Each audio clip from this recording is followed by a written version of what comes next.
Hey, it's Otis here. Before we get to the bedtime reading, I wanted to let you know that I just launched a brand new show. It's called The Daily Book Club, a daytime companion to Sleepy, where you hear entire books one chapter at a time, one day at a time. Simple as that. So if Sleepy is how you wind down your day, The Daily Book Club is a great way to start your day. There's new episodes daily. I read in a slightly peppier voice so that you can get really lost in these amazing stories that have stood the test of time. Or, just like Sleepy, you can sit back and relax and zone out to a good book. The first book we'll be reading is The Enchanted April by Elizabeth von Arnim. Story is, in the 1920s, 4 women unfulfilled with life take a chance and abscond to a dreamy medieval Italian castle. It's a story dripping with wisteria, the beauty of solitude, and an unlikely pursuit of joy in Portofino, Italy. I think that this is a perfect story for the season, and you can hear it now. Find the Daily Book Club on Spotify, Apple Podcasts, and everywhere else. This show has been a long time coming, and I'm so excited to bring you even more stories. So go subscribe to the Daily Book Club to hear what happens next. Thanks.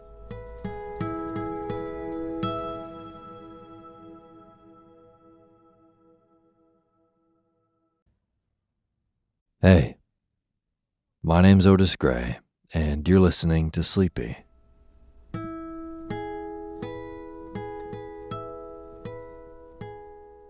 A podcast where I read old books to help you get to sleep.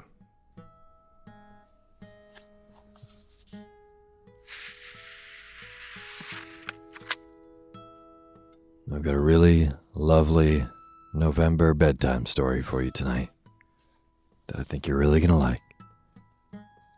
But before we get to this wonderful bedtime reading, I would just like to say that this episode is so proudly sponsored by Shopify.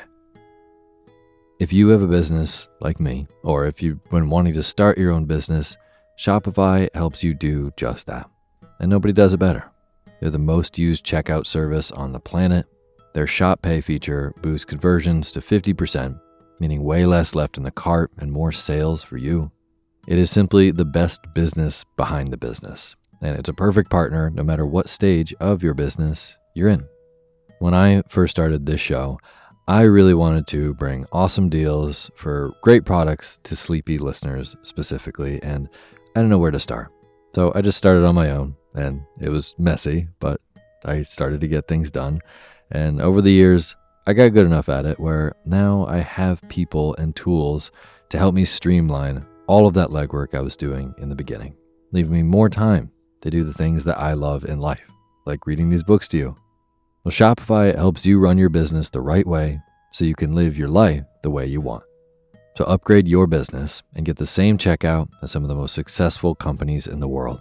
Sign up for a $1 per month trial period at shopify.com/Otis, all lowercase. Go to shopify.com/OTIS to upgrade your selling today. Shopify.com/Otis. I'll put a link for this in the description of the show. And now, this is where I would generally thank individually all of our new patrons on Patreon. But as I am on vacation right now, driving cross country, I'll be back next week. I would love to just generally thank all of our patrons. You are all so amazing. Thank you so much. I really, really appreciate you. And if you don't know, Patreon is this awesome site where you can go and support the people who make the stuff that you like for $1, $2 a month. And for Sleepy, $2 a month gets you a totally ad-free version of the show. But even at $1, I'll read your name in the opening credits of our next Sunday show after you do. So if you would like to directly be a part of making the show, go to patreon.com/sleepyradio. Thank you. And as always, the music you're hearing is by my good friend James Lepkowski, and the cover art for Sleepy is by Gracie Kanan.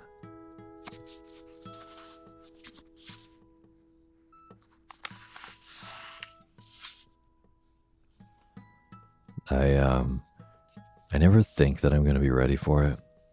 I'm always kind of preparing for it to be too soon. And I guess years ago it used to be. But But I don't know, for the last 3 or 4 years, I guess, when it's come around, I have welcomed it in such a surprising way, thinking that I would have been totally grasping onto summer with everything I have, not willing to let it go. But by the time it's rolling around, especially this year, I'm very ready for it and looking forward to it. It really is wonderful in the most cheesy way for me. And as some of you know, since you've been listening recently, I am currently on a cross-country trip. I'm recording from the beaches of Half Moon Bay in California right now. I've covered about 7,500 miles on this trip, which is unbelievable. And I'm actually about to start my journey back home tonight, which will take 4 or 5 days with some stops. That's still a lot of driving. I'm feeling relatively melancholy about it, but looking forward to getting back into a routine. For better or worse, I sleep so well on the road in this little van that I have my bed in, my purple bed actually, which was sent as a gift to Sleepy from Purple back when they were sponsored the show. And yeah, I'm already gonna miss it, even though I've been so spoiled and indulgent on this trip. Anyways, that's a little update for where Sleepy's coming from today. It's been kind of hard to find a quiet place on the coast for the last week. You can probably hear some waves crashing in the background right now.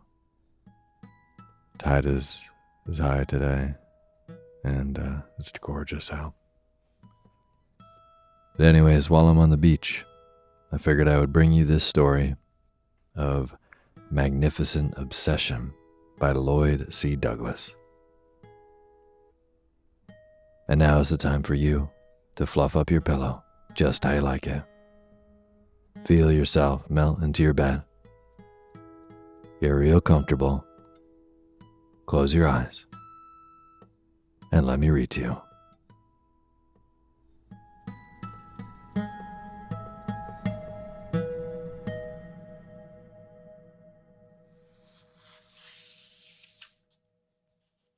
Chapter 1.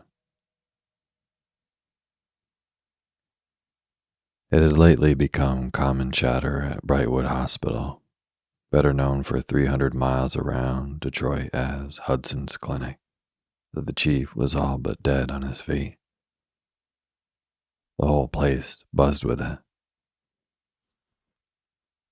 All the way from the inquisitive solarium on the top floor to the garrulous kitchen in the basement, little groups, convalescents in wheelchairs, nurses with tardy trays, lean interns on rubber soles, grizzled orderlies trailing damp mops, met to whisper and separated to disseminate the bad news. Dr. Hudson was on the verge of collapse. On the verge, indeed. One lengthening story had it that on Tuesday he had fainted during an operation. Mighty ticklish piece of business, too, which young Watson, assisting him, was obliged to complete alone. And the worst of it was that he was back at it again next morning, carrying on as usual. An idle tale like that, no matter with what solicitude of loyalty it might be discussed at Brightwood, would deal the institution a staggering wallop once it seeped through the big wrought iron gates. The rumor was peculiarly difficult to throttle because, unfortunately, it was true. Obviously, the hour had arrived for desperate measures. Dr. Malcolm Pyle, shaggy and beetle-browed, next to the chief in seniority, a specialist in abdominal surgery and admiringly spoken of by colleagues as the best belly man west of the Alleghenies, growled briefly into the ear of Blood and Skin Jennings, a cynical, middle-aged bachelor who, but for his skill as a bacteriologist, would have been dropped from the staff many a time for his rasping banter and infuriating impudences. Jennings quickly passed the word to internal medicine Carter, who presently met eye, ear, nose, and throat McDermott in the hall and relayed the message. "Oh, yes, I'll come," said McDermott uneasily, "but I don't relish in the idea of a staff meeting without the chief. Looks like treason." "It's for his own good," explained Carter. "Doubtless, but he has always been such a straight shooter himself. You tell Aldrich and Watson. I'll see Graham and Harper. I hate it as much as you do, Mac, but we can't let the chief ruin himself."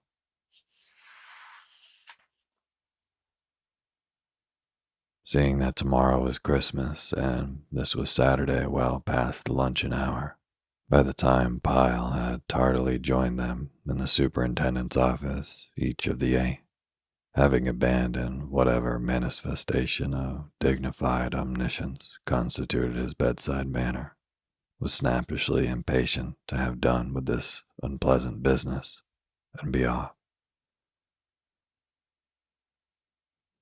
When at length he breezed in, not very convincingly attempting to the conciliatory smirk of the belated, Pyle found them glum and fidgety.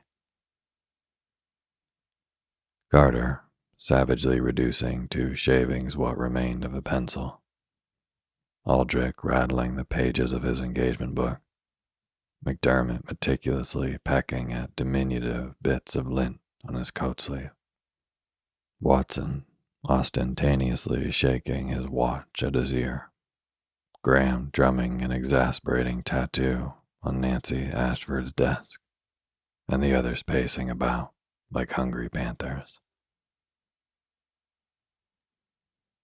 "Well," said Pyle, seating them with a sweeping gesture, "you all know what we're here for."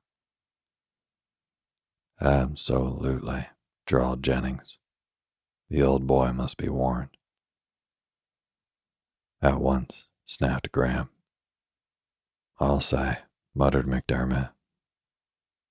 "And you, Pyle, are the proper person to do it."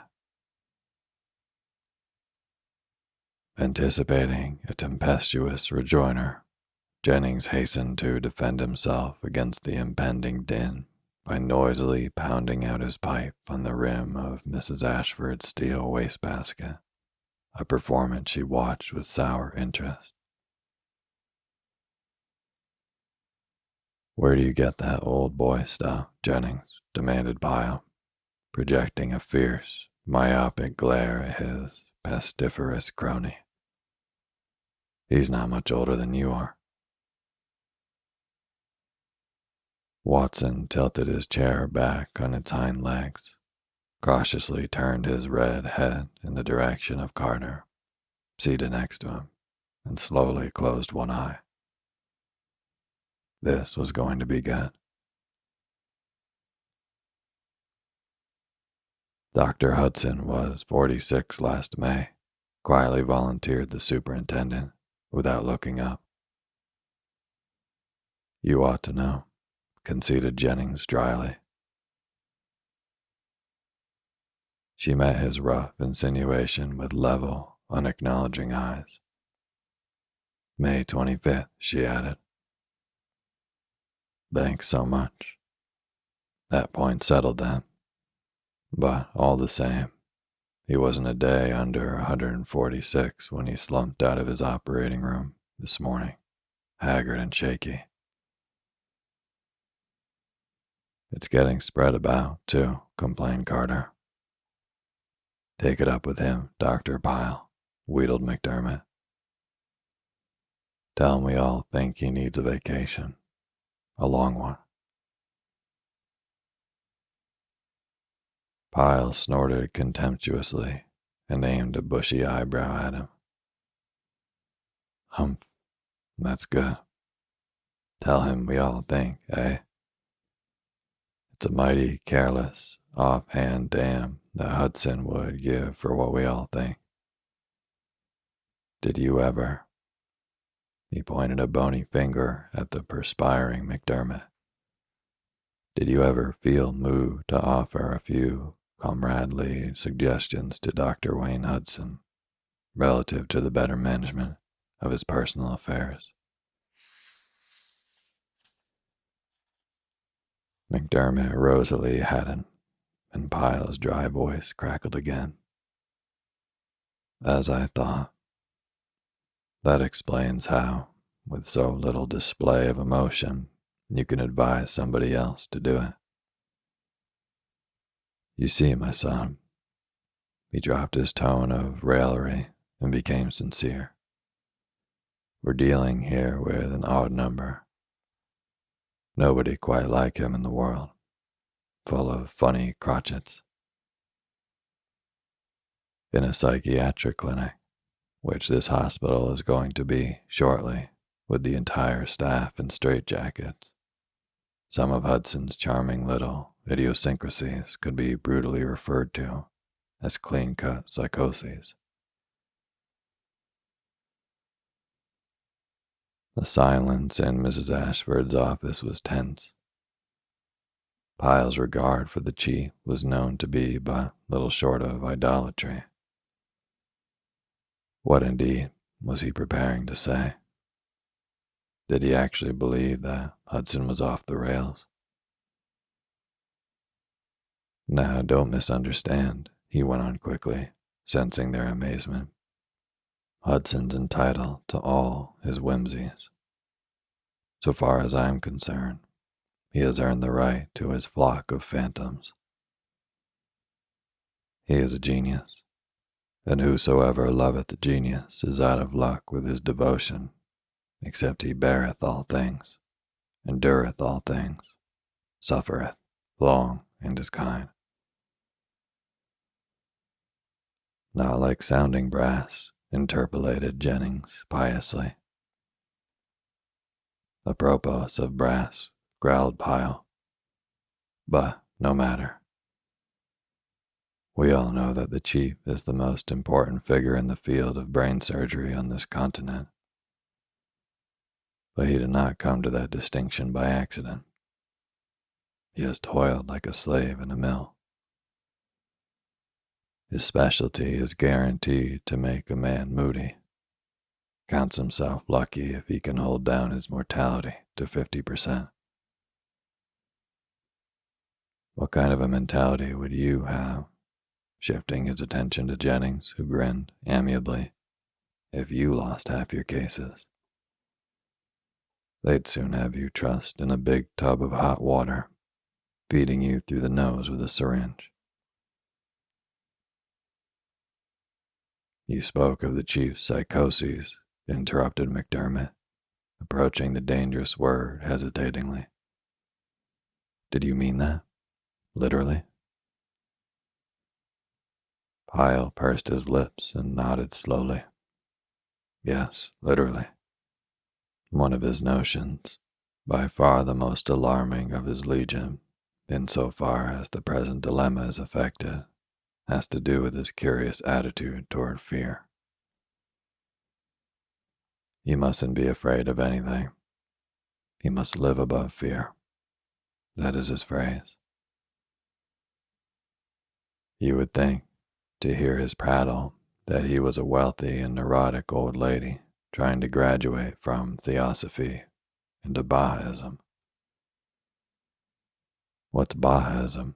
Inquired Jennings, with pretended naivete.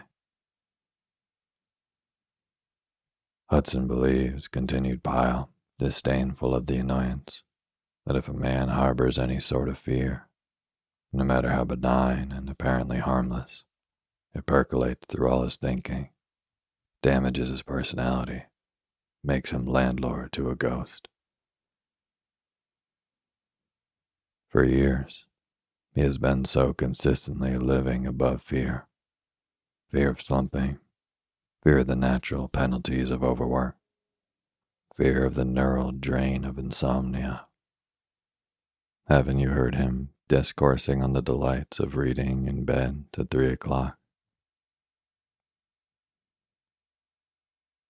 Fear of that little aneurysm he knows he's got, that he has driven himself at full gallop with spurs on his boots and burrs under his saddle, caroling about his freedom until he's ready to drop. But whoever cautions him will be warmly damned for his impertinence.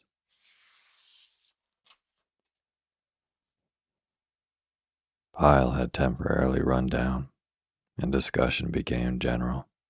Carter risked suggesting that if the necessary interview with the chief required a gift for impertinence, why not deputize Jennings?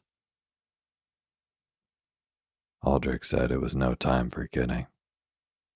McDermott again nominated Pyle. Graham shouted, "Of course." They pushed back their chairs. Pyle brought both big hands down on his knees with a resounding slap, rose with a groan, and sourly promised he'd have a go at it. "Atta boy," commended Jennings paternally. "Watson will do your stitches afterwards. He has been getting some uncommonly nice cosmetic values lately, with his scars, Waddy?" The disorder incident to adjournment spared Watson the chagrin of listening to the threatened report of Jennings' eavesdropping an hour earlier on the dulcet cooing of a recently discharged patient, back to tender her gratitude. Emboldened by his rescue, he dispassionately told Jennings to go to hell, much to the latter's fawn-like satisfaction, and the staff evaporated. "Let's go and eat," said Pyle. As they turned down the corner in the corridor, Jennings slipped his hand under Pyle's elbow and muttered, "You know damned well what ails the chief, and so do I. It's the girl." "Joyce, you mean?" "Who else?" Jennings buttoned his overcoat collar high about his throat and thrust his shoulder against the big front door in an 80-mile gale. "Certainly. I mean Joyce. She's running wild, and he's worrying his heart out and his head off." "Maybe so." Pyle picked his footing carefully on the snowy steps. "But I don't believe it's very good cricket for us to analyze his family affairs." "Nonsense. We're quite past the time for indulging in any nightly restraints. Hudson's in danger of shooting his reputation to bits. Incidentally, it will give the whole clinic a black eye when the news spreads. If the chief is off his feed because he's fretting about his girl, then it's high time we talked candidly about her. She's a silly little ass, if you ask my opinion." "Well, you won't be asked for your opinion, and it's no good coming at it in that mood. She may be, as you say, a silly little ass, but she's Hudson's deity." Jennings motioned him to climb into the coupe and fumbled in his pockets for his keys. "She wasn't behaving much like a deity, unless Bacchus, perhaps, the last time I saw her." "Where was that?" "At the Tuileries, about a month ago, with a party of 8 or 10 noisy roisterers in the general custody of that good-for-nothing young Merrick. You know, old Nick Merrick's carousing grandson. Believe me, they were well oiled." Did she recognize you? Oh, quite so. Came fluttering over to our table to speak to me. Humph, she must have been pickled. I thought she was getting on all right at a girls' school in Washington. Didn't know she was home. Jennings warmed his engine noisily and threw in the clutch. Maybe she was sacked. Pyle made some hopeless noises deep in his throat. Too bad about old Merrick. Salt of the earth, finest of the fine. He's had more than his share of trouble. Did you ever know Cliff? No, he was dead, but I've heard of him. A bum, wasn't he? That describes him. And this orphan of his seems to be headed in the same direction. Orphan? I thought this boy's mother was living. Paris or somewhere. Oh yes, she's living. But the boy's an orphan, for all that. Born an orphan. Pyle briefly reviewed the Merrick saga. Perhaps, suggested Jennings, as they rolled into the club garage. You might have a chat with old Merrick, if he's such a good sort, and tell him his whelp is contaminating influence to our girl. Pyle led the way to the elevator. Well, if that proposal's no good, why don't you go manfully to the young lady herself and inform her that she's driving her imminent parent crazy? Put it up to her as a matter of good sportsmanship. No, objected Pyle, hooking his glasses athwart his nose to inspect the menu. She would only air her indignation to her father. And he likes people to mind their own business, as you've discovered on 2 or 3 occasions. He keeps his own counsel like a clam, and doesn't thank anybody for crashing into his affairs, no matter how benevolent may be the motive. It would be quite useless anyway. Joyce can't help the way she's made. She's a biological throwback to her maternal grandfather. You never knew him. He was just putting the finishing touches to his career as a periodical sop when I arrived in this town, fresh from school. Cummings was the best all-around surgeon and the hardest all-around drinker in the state of Michigan for 20 years. One of these 3 days soused and 3 weeks sober drunkers. This girl evidently carries an overplus of the old chap's chromosomes. You mean she is a dipsomaniac? Well, that's a nasty word. Let's just say she's erratic. Ever since she was a little tot, she has been a storm center. Sweetest thing in the world when she wants to be. And then all hell breaks loose, and Hudson has to plead with the teachers to take her back. Oh, she's given him an exciting life, no doubt of that. And lately, it's booze.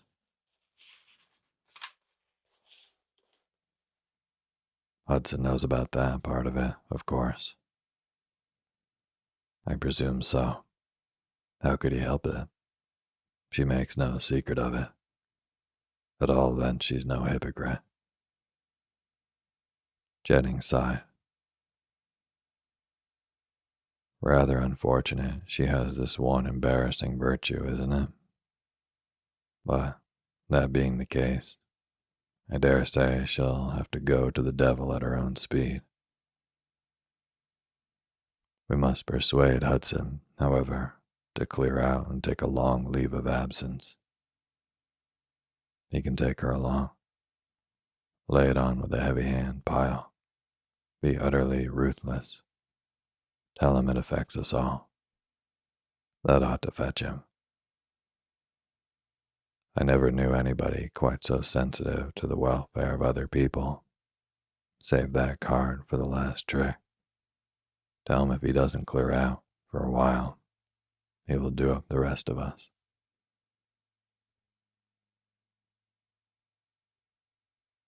For the first half hour of their conference, which was held in the chief's office the following Tuesday, Pyle stubbornly held out for a trip around the world, Joyce to accompany her father.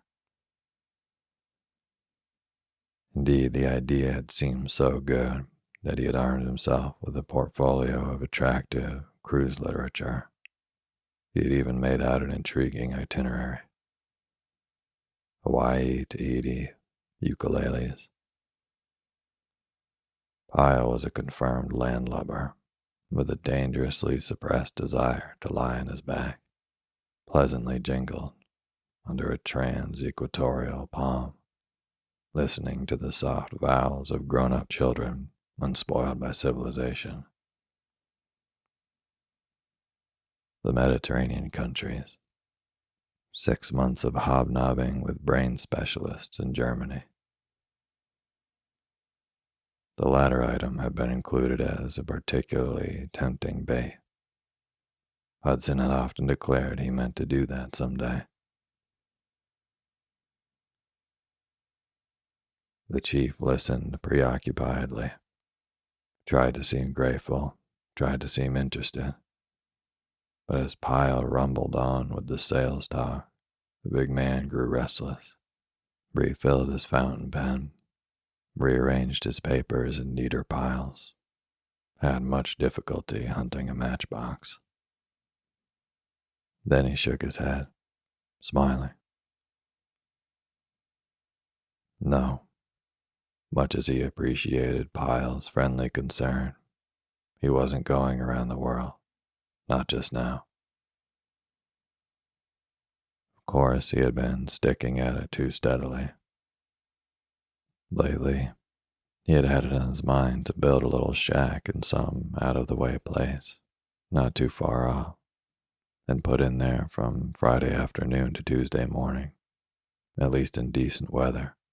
Tramp, fish, botanize, read light novels, sleep, live the simple life.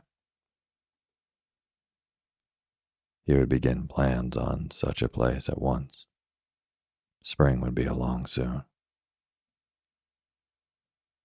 And meantime, persisted Pyle, gnawing at the tip of his up-tilted little goatee.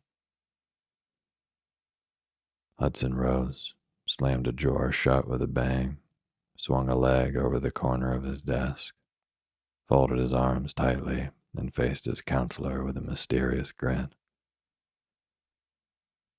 Meantime, Pyle, I hope this won't knock you cold. I'm going down to Philadelphia week after next to marry my daughter's school friend, Miss Helen Brent. Pyle's eyes and mouth comically registered such stunned amazement that the Hudson grin widened. And then the three of us will be spending a couple months in Europe. I've arranged it with Leighton to come over from the university and take care of such head cases as Watson can handle. Watson's a good man, bright future. Oddly enough, I was on the point of asking you in to talk this over when you said you wished to see me. Pyle bit off the end of a fresh cigar and mumbled felicitations, not yet sufficiently recovered to pretend enthusiasm. Doubtless you think me a fool, Pyle. Hudson took a turn up and down the room, giving his colleague an opportunity to deny it if he wished. Pyle puffed meditatively. 17 years a widower, mused Hudson, half to himself. He paused at the far corner to straighten a disordered shelf of books. A man accumulates a lot of habits in 17 years. He returned to his desk chair. Sounds like a wedding of January and June, eh? Had Jennings been in Pyle's place, his eyes would have twinkled as he replied, January. What? You, January? Nonsense, Chief. Not a day over October, at the farthest. Pyle smiled wanly and shifted his cigar to the other corner of his mouth. I came by this valuable new friendship early last year when Miss Brent was made junior advisor to my Joyce. Something of sympathetic comradeship in Pyle's reviving interest, now that he was partially coming to, encouraged Hudson to toss aside what remained of his reticence and tell it all. To begin with, Miss Brent was an orphan. Parents reputable Virginians. Most interesting French background on her mother's side. Same kind of blood that the guillotine split in 1789. Quite pronouncedly Gaelic, she is, at least in appearance.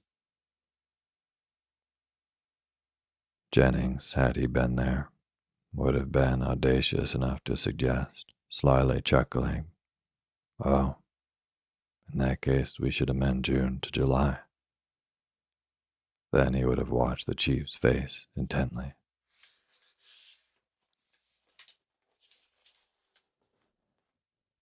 But Pyle, who had no traffic with psychoanalysis, attached no significance whatever to the fact that the young lady's probable temperament was somewhat on the chief's mind. About Thanksgiving, Hudson was saying, Miss Brent, after a brief encounter with influenza, left the school and spent a few days at home. No sooner was she gone than Joyce slipped out one night, attended a party down in the city, defied some house rules as to hours, flicked all her classes next day, stormed until the shingles rattled when they rebuked her, and, in short, contrived to get herself suspended, notwithstanding that her record, thanks to Miss Brent's influence, had been quite above reproach ever since she matriculated, a year ago last September. The story went forward rather jerkily. Hudson was not given to confiding his perplexities to anybody. Pyle discreetly remained silent. Well, she came home and plunged immediately into a series of hectic affairs. Out every night, in bed most of the day, nervous, testy, unreasonable. I can't tell you, Pyle, how thoroughly it did me in. She's all I have, you know. At my wit's end, I suggested that she invite Miss Brent up to visit us through the holidays. Twice before, she had been our guest for a few days, and I had seen something of her on my occasional visits to Washington. Believe me when I tell you that this charming girl was no more than across our threshold last week than Joyce was another creature, poised, gracious, lovable, a lady. He paused to take his bearings before going further, impelled to explain how the swift movement of events, that first evening at dinner, amply accounted for his decision to ask Helen to marry him. Reluctant, even in the interest of plausibility and self-defense, to give words to the memory of that occasion. It had all been so natural, so unimpeachably right, so precisely as it ought to be. He had remarked, perhaps a bit more ardently than he intended, for his heart was full, how happy it made him, and Joyce that she had come. "I don't see how we can ever let you go," he had said, to which Joyce had added impetuously, "Why need she ever go? She's happier here than anywhere else, aren't you, darling?" Pyle recrossed his legs and cleared his throat to remind the chief that he was still present. "As a matter of fact, Miss Brent is certain to be happier with us than she was at home. Since childhood, she has lived with an uncle, her father's elder brother, an irascible, penurious, not very successful old lawyer. There were no women in the family, and I have reason to suspect that her cousin, Montgomery Brent, is a bit of a rake, though she has idealized him out of all proportion, calls him Brother Monty, thinks him vastly misunderstood by his father and everybody else. That kind of girl, Pyle, espouses the cause of homeless cats, underdogs, misunderstood cousins, my flighty, willful Joyce. And now, thank God, she had promised to join forces with me. I think she's making something of a mission of it, Pyle. I was quite willing to wait until she finished school in June, had some serious misgivings indeed about that. But she dismissed the thought lightly. "If I needed her, I needed her now," she said. "I hope to God it works out." Pyle said he believed it would, moved to the edge of his chair, looked at his watch, asked if this was a secret. Hudson stroked his jaw, his eyes averted. "I don't object to her knowing. Let's consider it sufficient for the present that I'm going to Europe with my daughter." He mopped his broad forehead vigorously. "The rest of it they can learn in due time. Report to Aldrich and Carter and the others that I'm off on a vacation." "Any special word for Mrs. Ashford, Chief?" Pyle paused with his hand on the doorknob. Hudson thrust his hands deeply into his trouser pockets and walked to the window, staring out. "I'll tell her myself, Pyle," he answered, without turning.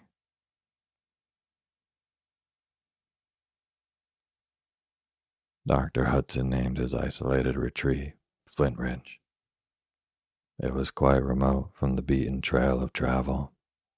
The mere acre had been tamed to serve the cottage for which the hasty sketches, before leaving, were elaborated and executed in his absence by his loyal friend, Fred Ferguson, the best architect in town.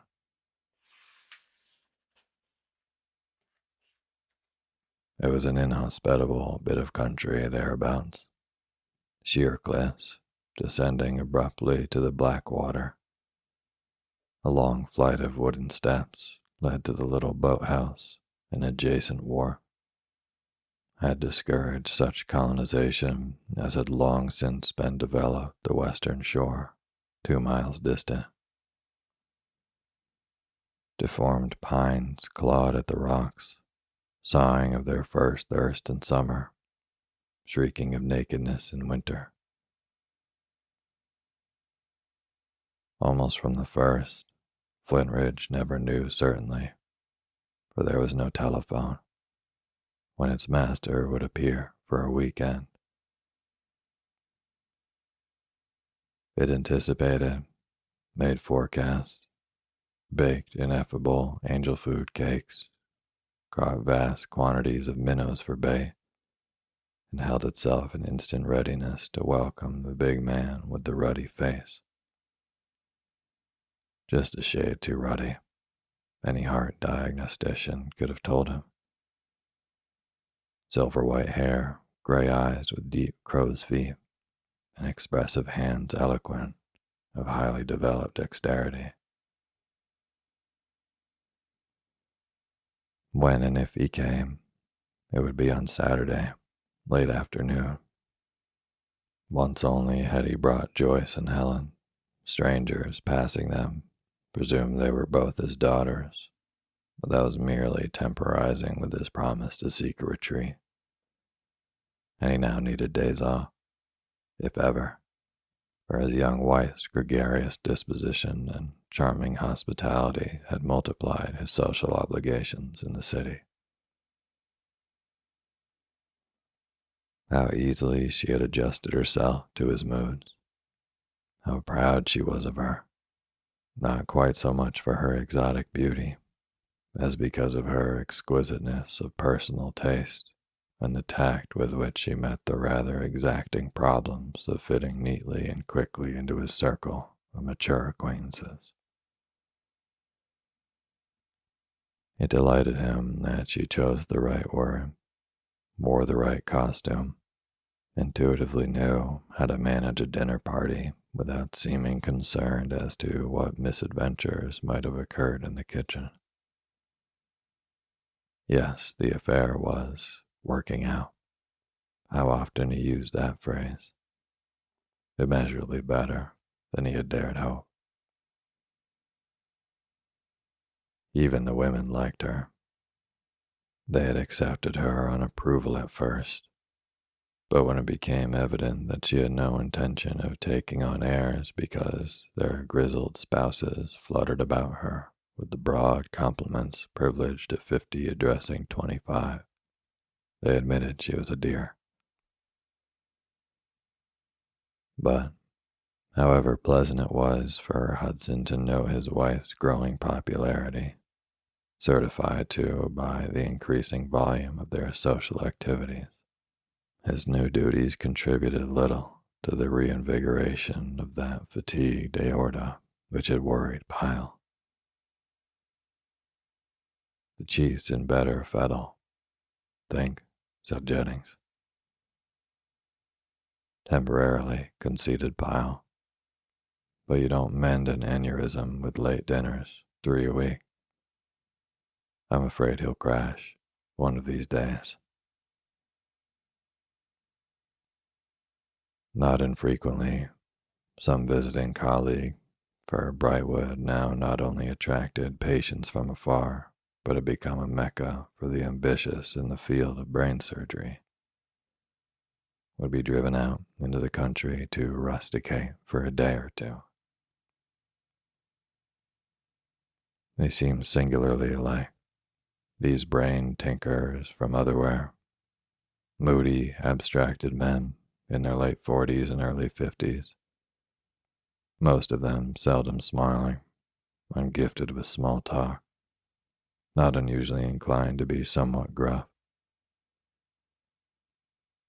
Hudson preferred to hold conferences with them at the lake, for their conversation would be tiresomely technical. And anyhow, men who traffic daily with death could not be expected to enliven a house party. A devoted pair of middle-aged twins served as caretakers at Flint Ridge. What time Perry Ruggles, of the stiff knee, hairy throw, and Airedale disposition, was not tinkering the boat engine with greasy wrenches or trolling in and out of season for bass. He was teaching little patches of apathetic soil to take a maternal interest in iris and petunias. On Saturdays, about 5 o'clock, he would put on his other coat and limp down to the gate that admitted from the narrow ridge road, and having opened it, would flick little stones off the driveway with his good foot.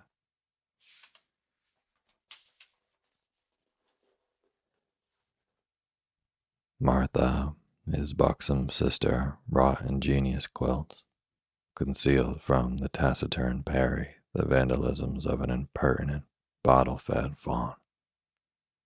was silly over a pair of tame pheasants whose capacity for requiting her affection was as feeble as her need was great. Scratched her plump arms, gathering early berries in anticipation of some high moment when her pie would be approved with a slow wink, of which the learned guest, profoundly discoursing of surgical mysteries to his celebrated host, would be entirely unaware. On Saturdays, about 4:30, having again made sure she had laid out the doctor's pajamas on the bed, and turning the vase of roses on his chiffonier a little more to the advantage of the tallest, Martha would take her stand before the window in the sun parlor, her knuckles pressed hard against her pretty teeth, devoutly praying for a swirl of yellow dust and a flash of glittering nickel at the bend of the ridge road, visible through an open lane of dwarf spruce. At the sound of gravel crunching under heavy tires, she would dash to the door and fling it open, always hoping and hating herself for it that the doctor had come alone or, if not alone, accompanied by another man.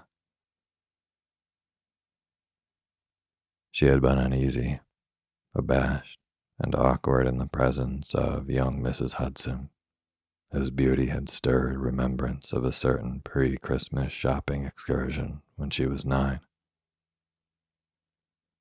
There had been a French doll, so beautiful it had made Martha's little throat ache with longing.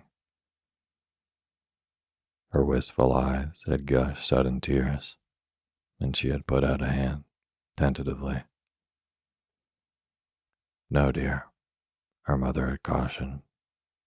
"You may look at her, but you mustn't touch."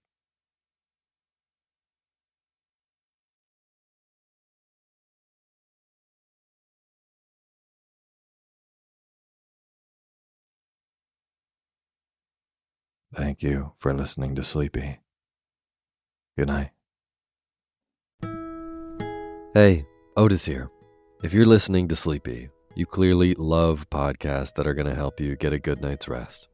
Well, I'm here to tell you about another really great show called Sleepwave, Sleep Meditations and Stories.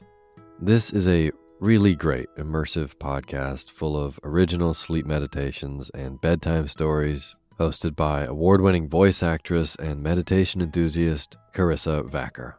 She really has such an amazing voice. It's truly lovely, and the meditations are delivered in friendly and soft tones, getting slower as the episode goes on to encourage sleep. All episodes are also paired with soft meditative music, which I think is a great touch. And the episodes are solution-based, giving you tools to sleep better and find relaxation. She covers topics such as anxiety and stress and fear and finding peace with who you are. This show would be a great addition to your bedtime routine along with Sleepy.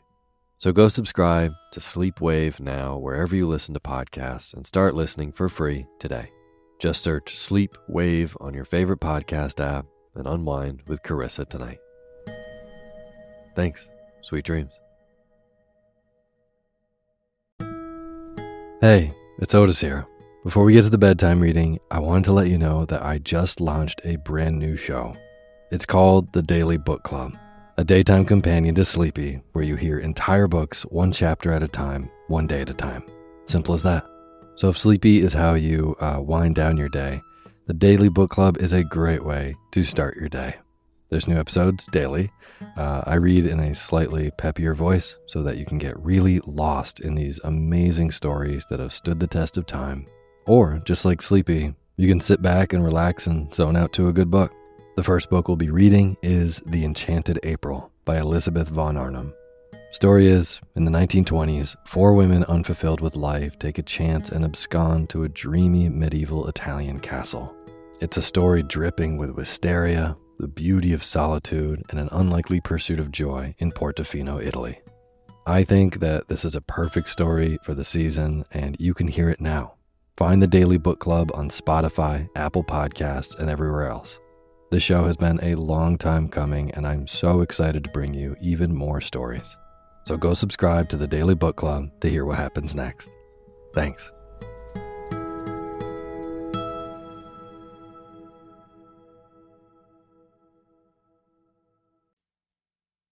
Hey, my name's Otis Gray, and you're listening to Sleepy.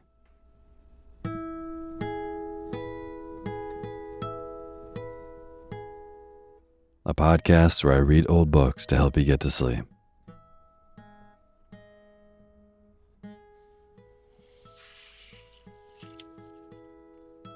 Well, I am back from my travels. I'm very excited to bring you a brand new story that I've never read before on the show, called The Coral Island. And it is a delightful seafaring shipwreck story that I think you're really going to like. And before I get to our bedtime reading, I just want to say that this episode is proudly sponsored by Shopify.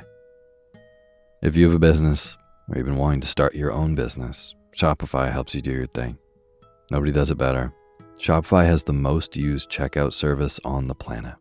Their Shop Pay feature boosts conversions to 50%, meaning way less left in the cart and more sales for you. It is simply the best business behind the business. And it's a perfect partner, no matter what stage your business is in. When I first started this show, I wanted to bring awesome deals for great products to Sleepy listeners, and I didn't know where to start. So I just started on my own. And over the years, I got good enough at it where now I have people and tools to help me streamline all this legwork of kind of marketing for the show, and it leaves me more time to do the things I love in life, which is reading these books to you for free. Shopify helps you do that kind of streamlining, helps you run your business the right way so you can live your life the way that you want. So upgrade your business and get the same checkout as some of the most successful companies in the world. Sign up for your $1 per month trial period at shopify.com/Otis, all lowercase. Go to shopify.com/OTIS to upgrade your selling today. Shopify.com/Otis. I'll put a link for this in the description of the show.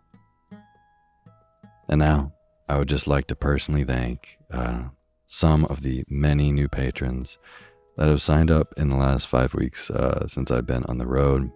I've been waiting to get back to give a shout out to all of our individual new patrons. So tonight, I'm going to be reading some of them, and then I will get to the rest next Sunday, I believe. Might take a couple Sundays to catch up, but I just want to profoundly thank these new patrons on patreon.com, which is a site where you can pledge a couple bucks for an ad-free version of Sleepy. So, thank you to these patrons: Rachel Martin, Kim Crage, Nova Sky, Rebecca Barucki, Daniela Evan, Cindy B, Kathy Holston, Jules, Clever Girl, Amy Ferris, Nancy Hart, Bonnie Devine, Greg Mashburn, Chelsea T, Van, and Jason Toro. Thank you all so much for donating and being a part of making this show. It really means a lot. And for anyone who doesn't know, these names that I just read are some of our brand new patrons on patreon.com, which is a site that allows you to support the people who make the stuff that you like. So if you want to donate $1 or $2 to Sleepy, $2 gets you an ad-free version of the show, but at $1, I am so happy to read your name in the opening credits of the next show after you do. So if you would like to directly be a part of making this show that hopefully helps you get to sleep, you can go to patreon.com/sleepyradio. Thank you.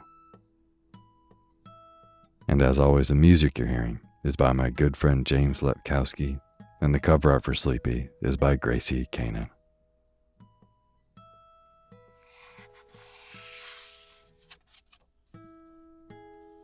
Well, I am back. Thank you all who sent me messages and shout outs while I was gone. It was a wonderful, wonderful trip across the country. I covered about 10,000 miles in the last 5 weeks, which is totally insane. But it was incredible. Seeing the Southwest, hiking in the Grand Canyon, and Zion National Park, and over towards Yosemite. A lot of bumbling around Utah and Arizona and Southern California. Big trees and sequoias. It was really incredible. And it's a little strange being back home, but it's also extremely comfortable not having to wake up and be in a new place every day. I really like both. It's yeah. I'll always try to find a balance between the two in my life, I think. Because I love rambling and I love home. And I think my balance for those has changed over the years, how much I need of either one. And I'll just keep trying to figure that out. But I think I've gotten better at it over the years.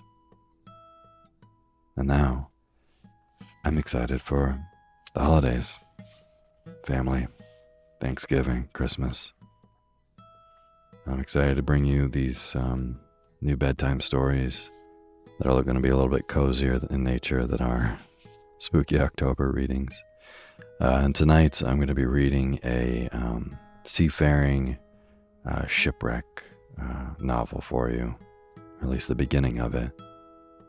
And it is a novel that was written in the late 1800s, like 1884, and it is by Robert Michael Ballantyne, also known as R.M. Ballantyne, and it is called The Coral Island, A Tale of the Pacific Ocean. So, it's good to be back, and I hope tonight you can sleep so soundly to this story. And now is the time for you to fluff up your pillow just how you like it. Feel yourself melt into your bed. Get real comfortable. Close your eyes and let me read to you.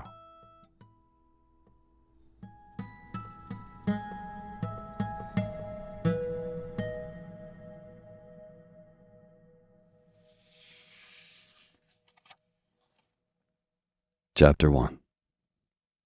The beginning, my early life and career, I thirst for adventure in foreign lands and go to sea.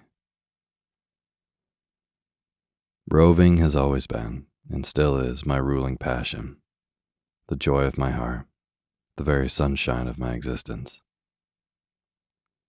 In childhood, in boyhood, and in man's estate, I have been a rover, not a mere rambler among the woody glens and upon the hilltops of my own native land, but an enthusiastic rover throughout the length and breadth of the wide, wide world.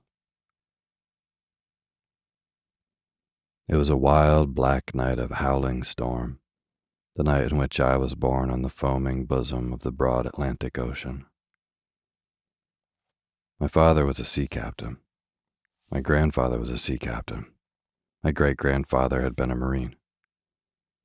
Nobody could tell positively what occupation his father had allowed, but my dear mother used to assert that he had been a midshipman, whose grandfather, on the mother's side, had been an admiral in the Royal Navy.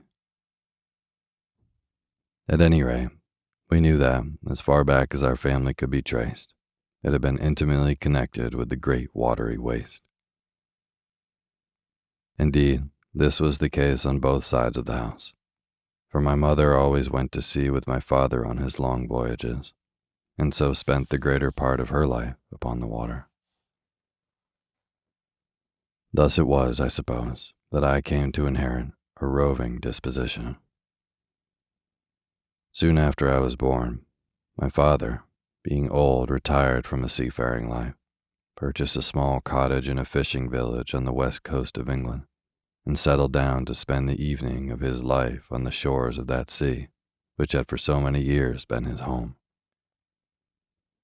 It was not long after this that I began to show the roving spirit that dwelt within me.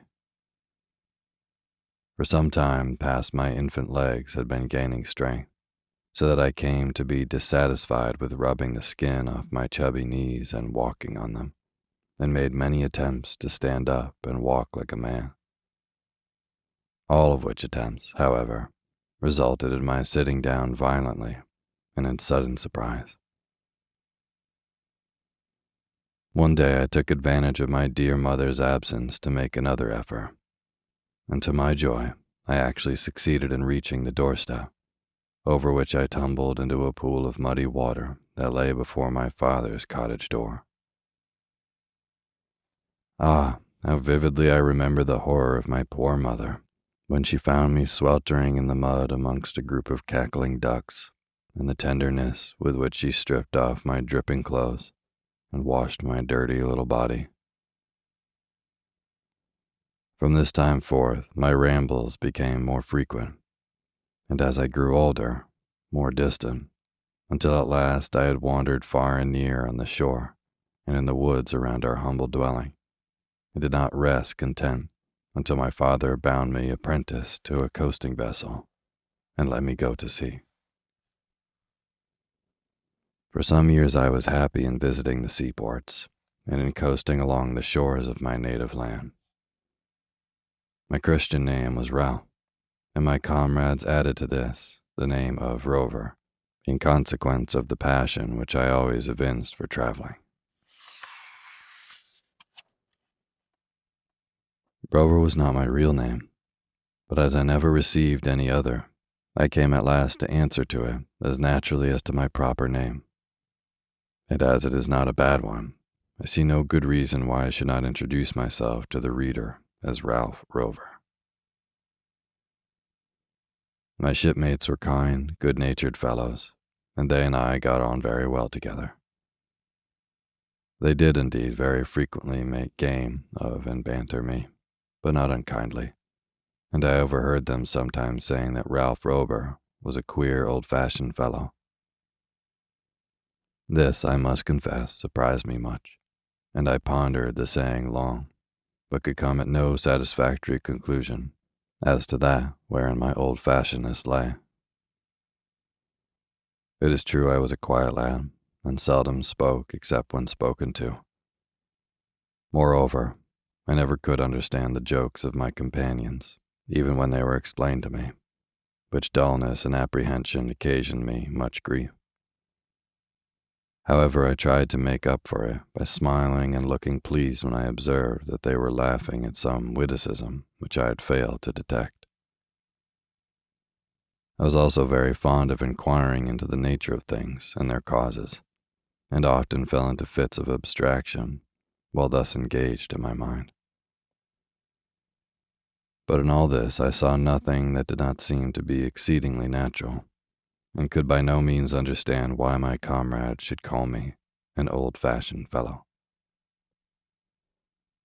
Now, while engaged in the coasting trade, I fell in with many seamen who had traveled to almost every quarter of the globe, and I freely confess that my heart glowed ardently within me as they recounted their wild adventures in foreign lands, the dreadful storms they had weathered, the appalling dangers they had escaped, the wonderful creatures they had seen on both land and in the sea, and the interesting lands and strange people they had visited. But of all the places of which they told me, none captivated and charmed my imagination so much as the coral islands of the southern seas.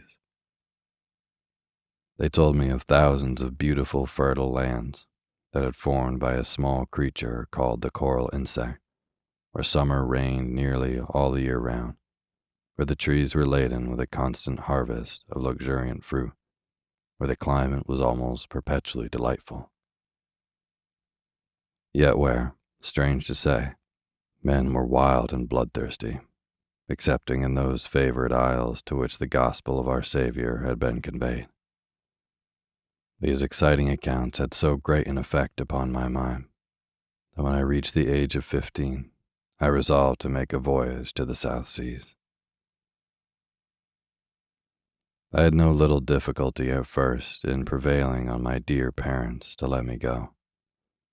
When I urged on my father that he would never have become a great captain had he remained in the coasting trade, he saw the truth of what I said and gave his consent. My dear mother, seeing that my father had made up his mind, no longer offered opposition to my wishes. "But oh, Ralph," she said, on the day I bade her adieu, "come back soon to us, my dear boy, for we are getting old now, Ralph, and may not have many years to live." I will not take up my reader's time with a minute account of all that occurred before I took my final leave of my dear parents. Suffice to say that my father placed me under the charge of an old messmate of his own, a merchant captain, who was on the point of sailing to the South Seas in his own ship, the Arrow. My mother gave me her blessing and a small Bible, and her last request was that I would never forget to read a chapter every day and say my prayers, which I promised, with tears in my eyes, that I would certainly do. Soon afterwards, I went on board the Arrow, which was a fine, large ship, and set sail for the islands of the Pacific Ocean.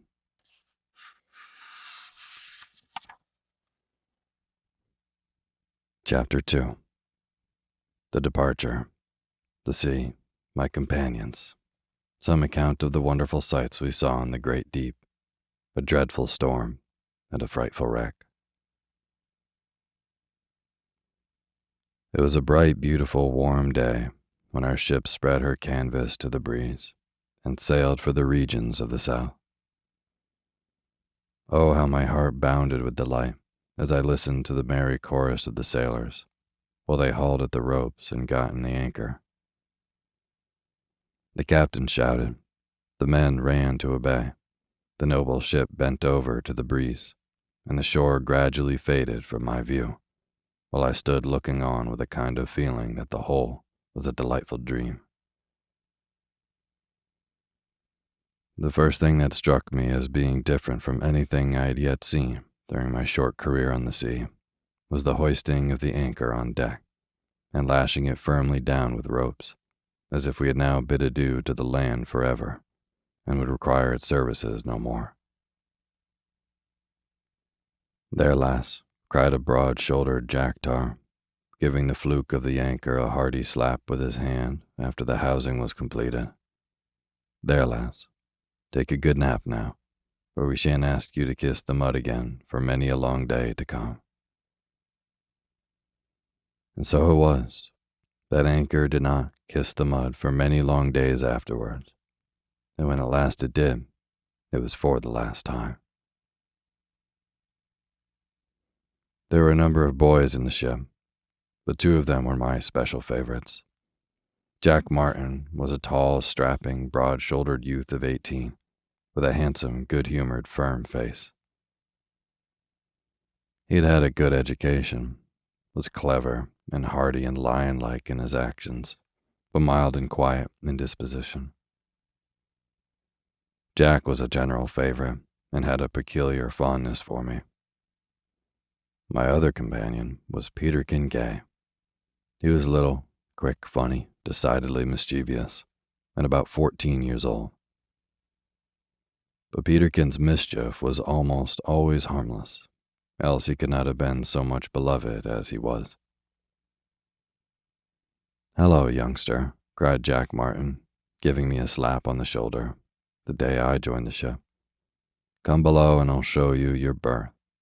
You and I are going to be messmates, and I think we shall be good friends, for I like the look of you." Jack was right. He and I and Peterkin afterwards became the best and staunchest friends that ever tossed together on the stormy waves. I shall say little about the first part of our voyage. We had the usual amount of rough weather and calm.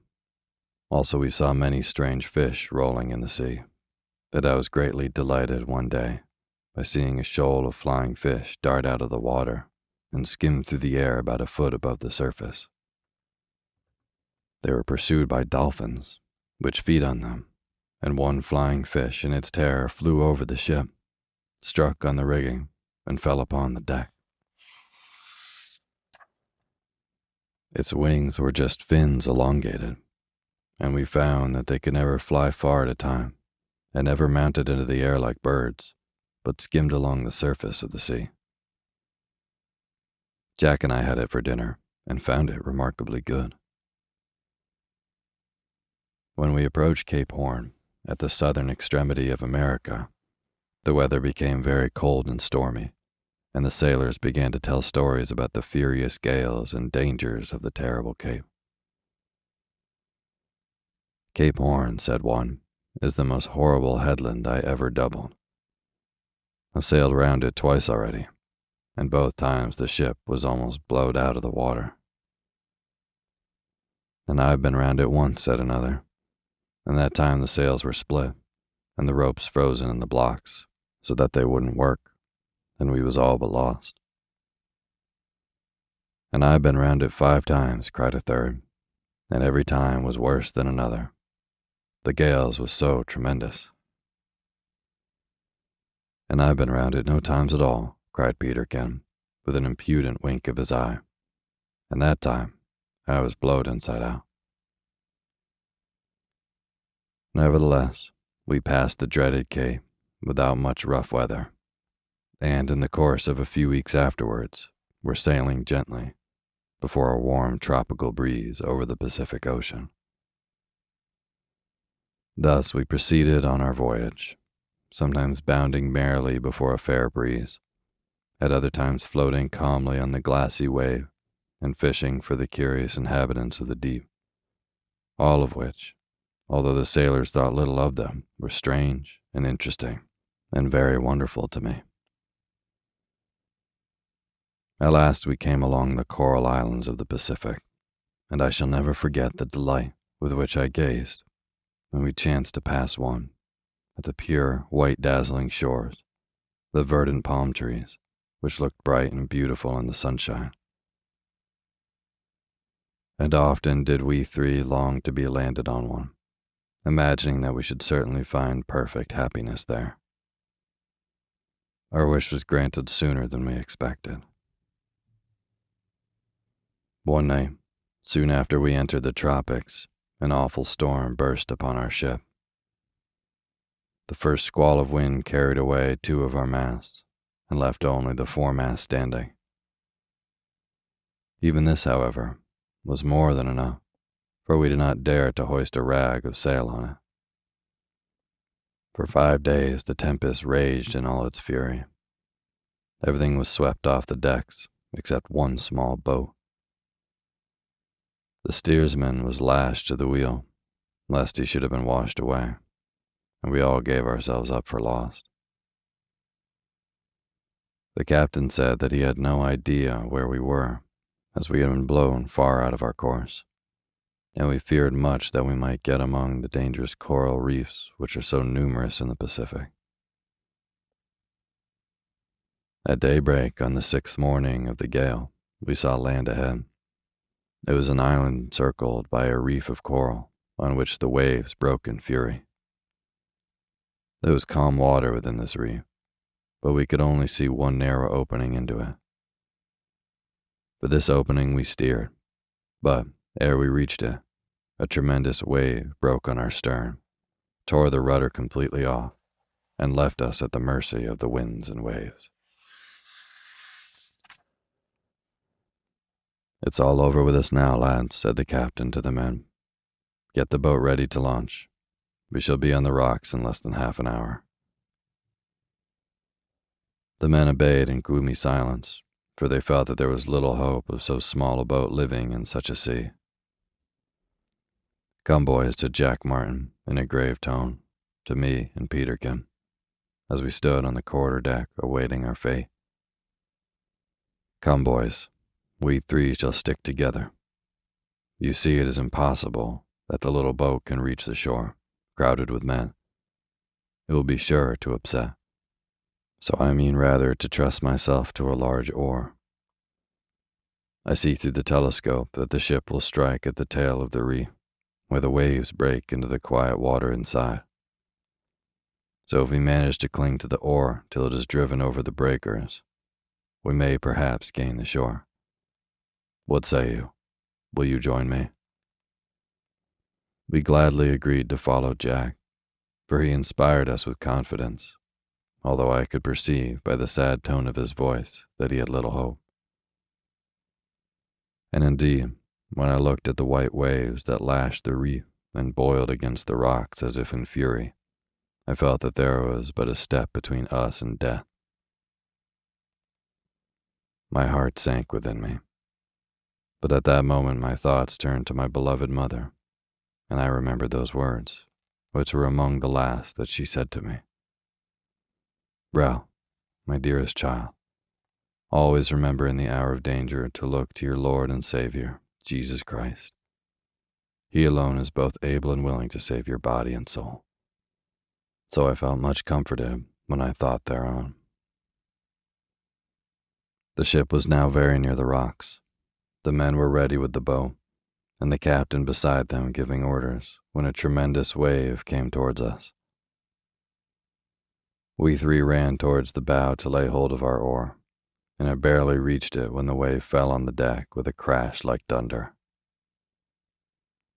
At the same moment the ship struck, the foremast broke off close to the deck and went over the side, carrying the boat and the men along with it. Our oar got entangled with the wreck, and Jack seized an axe to cut it free. But, owing to the motion of the ship, he missed the cordage and struck the axe deep into the oar.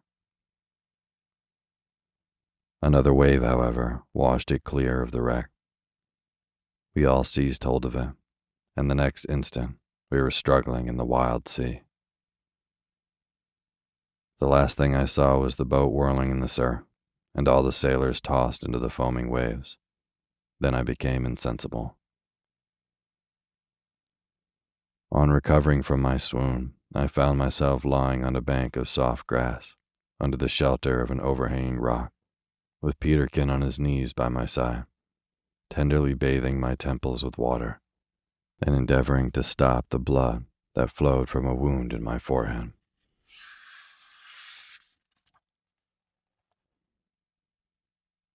Chapter 3. The Coral Island.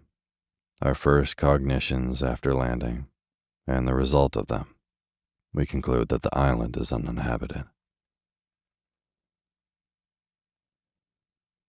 There is a strange and peculiar sensation experienced in recovering from a state of insensibility, which is almost indescribable.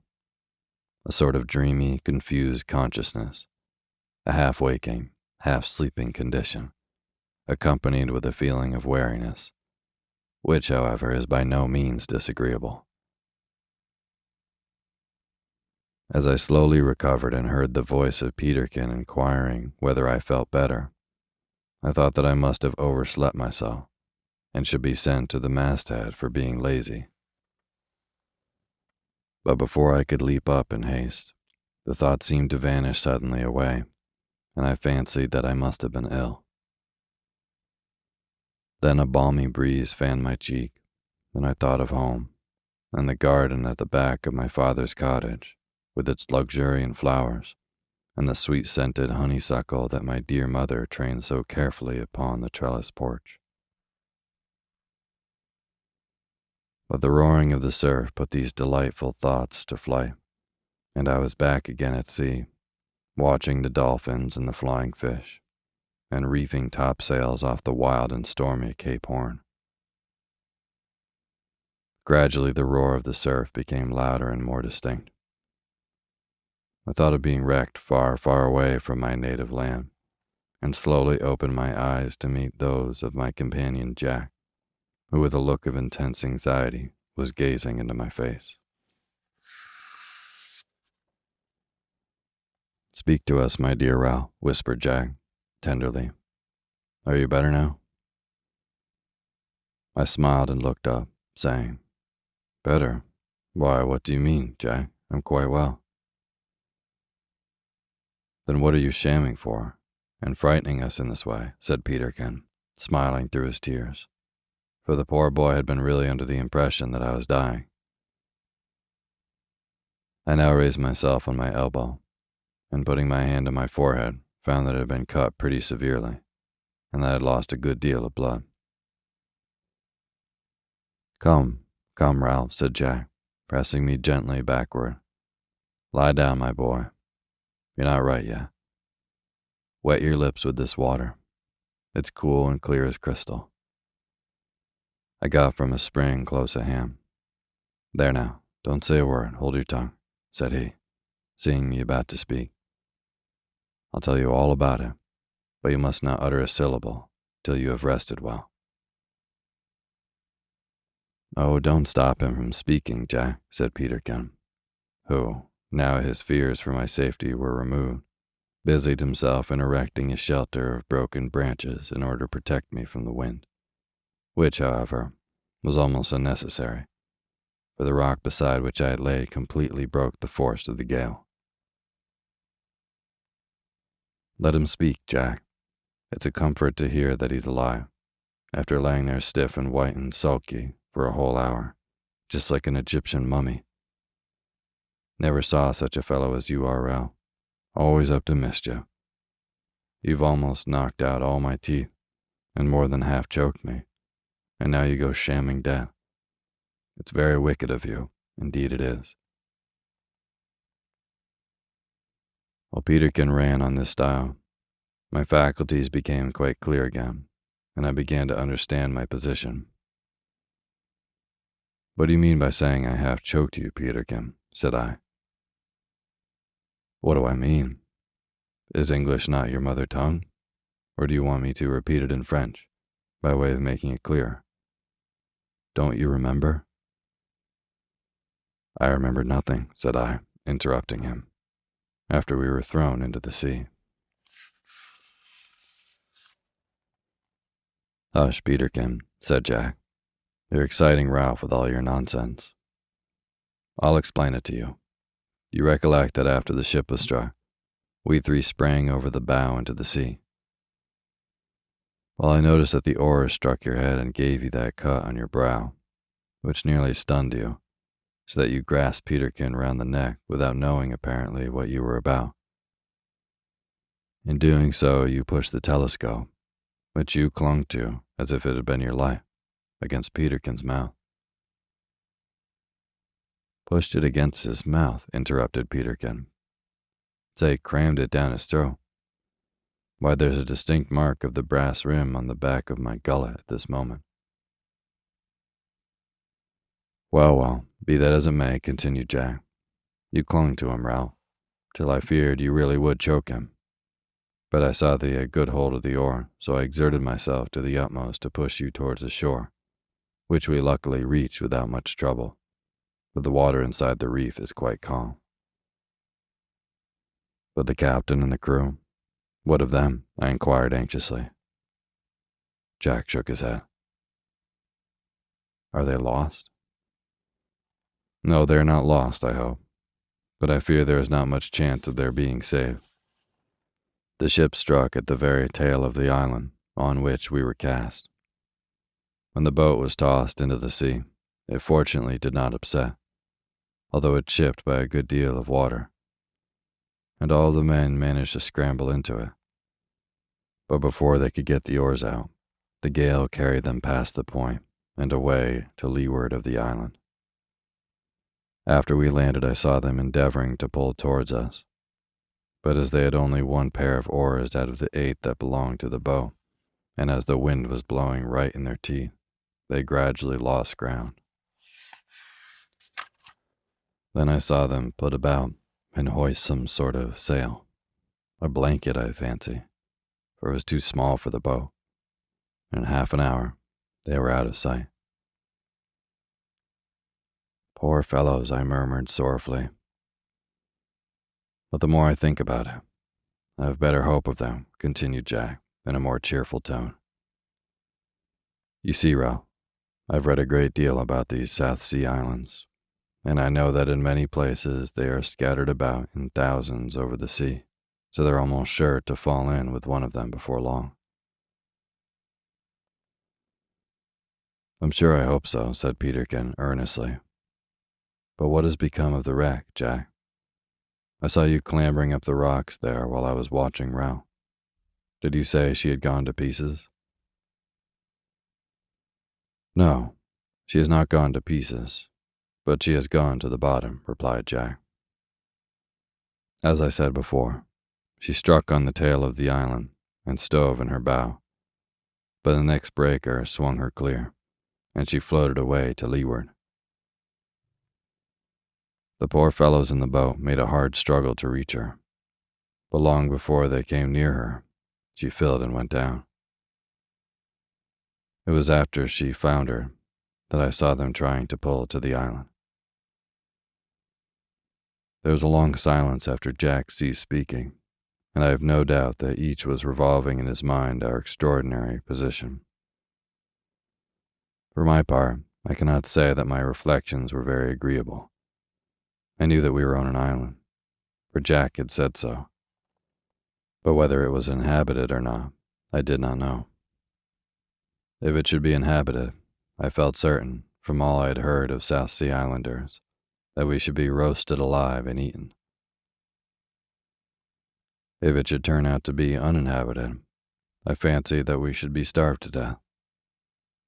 Oh, thought I, if the ship had only stuck on the rocks, we might have done pretty well, for we could have obtained provisions from her, and tools to enable us to build a shelter.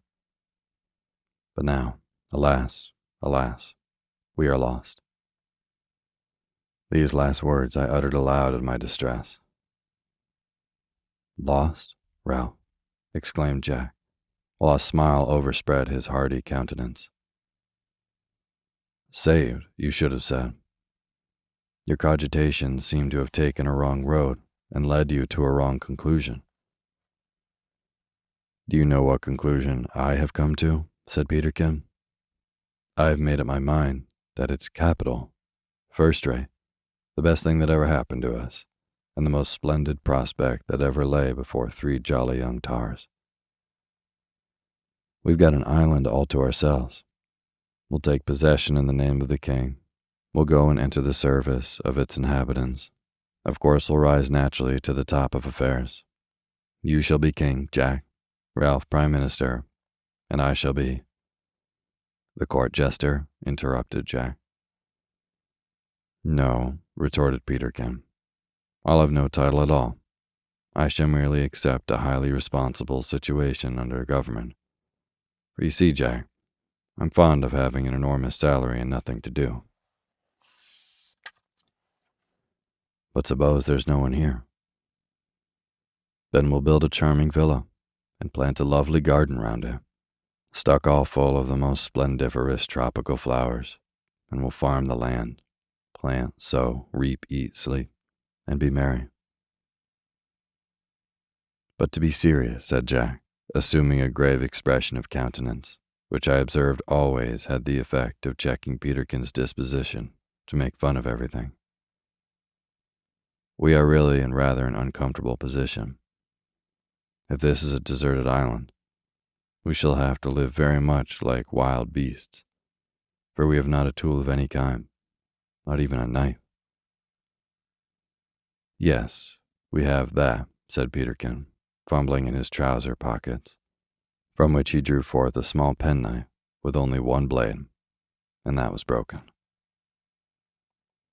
Well, that's better than nothing. But come, said Jack, rising. We are wasting our time in talking instead of doing. You seem well enough to walk now. Ralph, let us see what we have got in our pockets, and then let us climb some hill and ascertain what sort of island we have become cast upon. Whether good or bad, it seems likely to be our home for some time to come.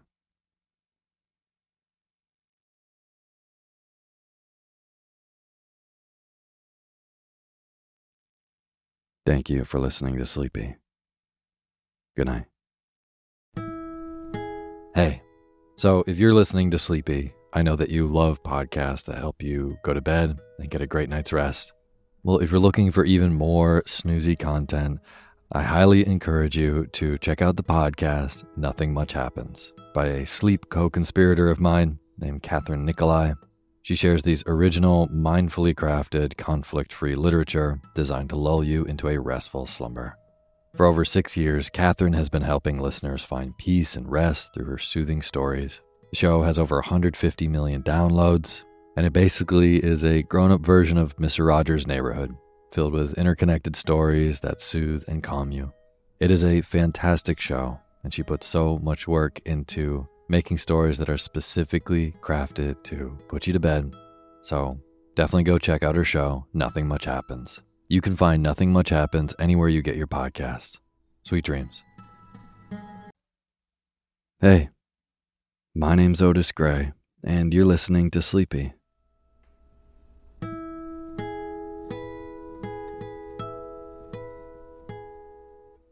A podcast where I read old books to help you get to sleep. And this is a midweek short story for you.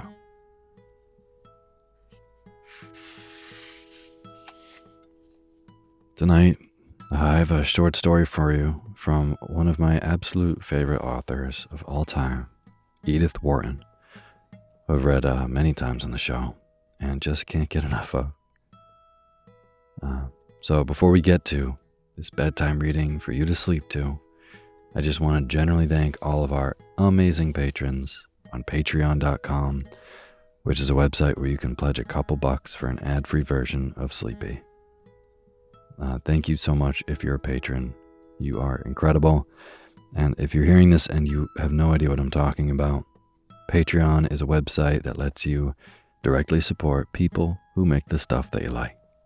So if you like Sleepy and you want to be a part of making the show, if you want an ad-free version of the show for $2 a month, you can do that at patreon.com/sleepyradio. And even $1, I will read your name in the opening credits of the next show after you do. No matter how much, it really means a lot to me, and it means that you are directly a part of making the show that you listen to. So if you would like to do that, again, you can go to patreon.com/sleepyradio. Thank you. And as always, the music you're hearing is by my good friend James Lepkowski, and the cover art for Sleepy is by Gracie Kanan.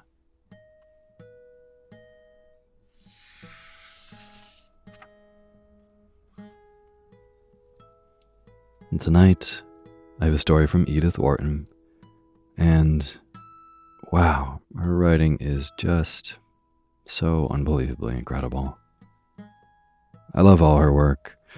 I love her short stories, and this one in particular honestly got me a little bit emotional. It's just so beautiful, not only in its language, but the story itself. It's just extraordinary. It's incredibly transportive, and you can tell that she wrote this from a very deep place, and it's just a lovely story. I'm going to be talking about it with anyone who will listen for a while now, I think. That said, I do hope you can fall asleep to it. Before the holiday season comes, I just wanted to bring you this kind of transportive, non-holiday story. And this one is called The Fullness of Light. I hope you're looking forward to the holidays, as I am. Lots of good food, lots of good sleep, lots of family and people we love. So, thank you for listening tonight, and I hope you can sleep super soundly to this Edith Wharton short story, The Fullness of Light. And now is the time for you to fluff up your pillow just how you like it.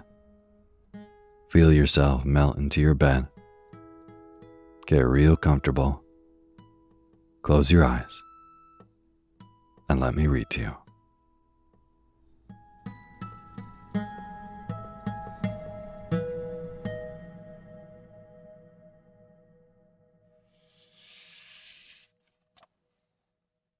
The Fullness of Life. Chapter 1. For hours she had lain in a kind of gentle torpor, not unlike that sweet lassitude which masters one in the hush of midsummer noon, when the heat seems to have silenced the very birds and insects, and lying sunk in the tasseled mellowed grasses, one looks up through a level roofing of maple leaves at the vast, shadowless, and unsuggestive blue.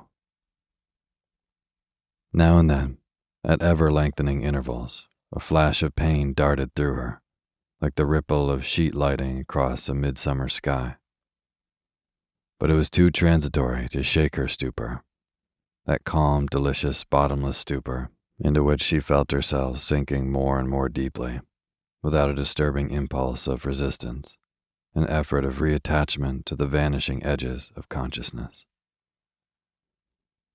The resistance, the effort, had known their hour of violence, but now they were at an end. Through her mind, long harried by grotesque visions, fragmentary images of the life that she was leaving, tormenting lines of verse, obstinate presentments of pictures once beheld, indistinct impressions of rivers, towers, and cupolas, gathered in the length of journeys half forgotten through her mind, there now only moved a few primal sensations of colorless well-being. A vague satisfaction in the thought that she had swallowed her noxious last draught of medicine, and that she should never again hear the creaking of her husband's boots, those horrible boots, that no one would come to bother her about the next day's dinner or the butcher's book. At last, even these dim sensations spent themselves in thickening obscurity which enveloped her, a dusk now filled with pale geometric roses, circling softly, interminably before her, now darkened to a uniform blue blackness, the hue of a summer night without stars. And into this darkness she felt herself sinking, with the gentle sense of security of one upheld from beneath. Like a tepid tide, it rose around her, gliding ever higher and higher, folding in its velvety embrace her relaxed and tired body, now submerging her breast and shoulders, now creeping gradually, with soft inexorableness, over her throat to her chin, to her ears, to her mouth. Ah, now it was rising too high. The impulse to struggle was renewed. Her mouth was full. She was choking. Help. It is all over, said the nurse, drawing down the eyelids with official composure. The clock struck 3. They remembered it afterward. Someone opened the window and let in a blast of that strange neutral air which walks the earth between darkness and dawn. Someone else led the husband into another room. He walked vaguely, like a blind man, on his creaking boots. Chapter 2. She stood, as it seemed, on a threshold, yet no tangible gateway was in front of her, only a wide vista of light, mild yet penetrating as the gathered glimmer of innumerable stars, expanded gradually before her eyes, in blissful contrast to the cavernous darkness from which she had of late emerged.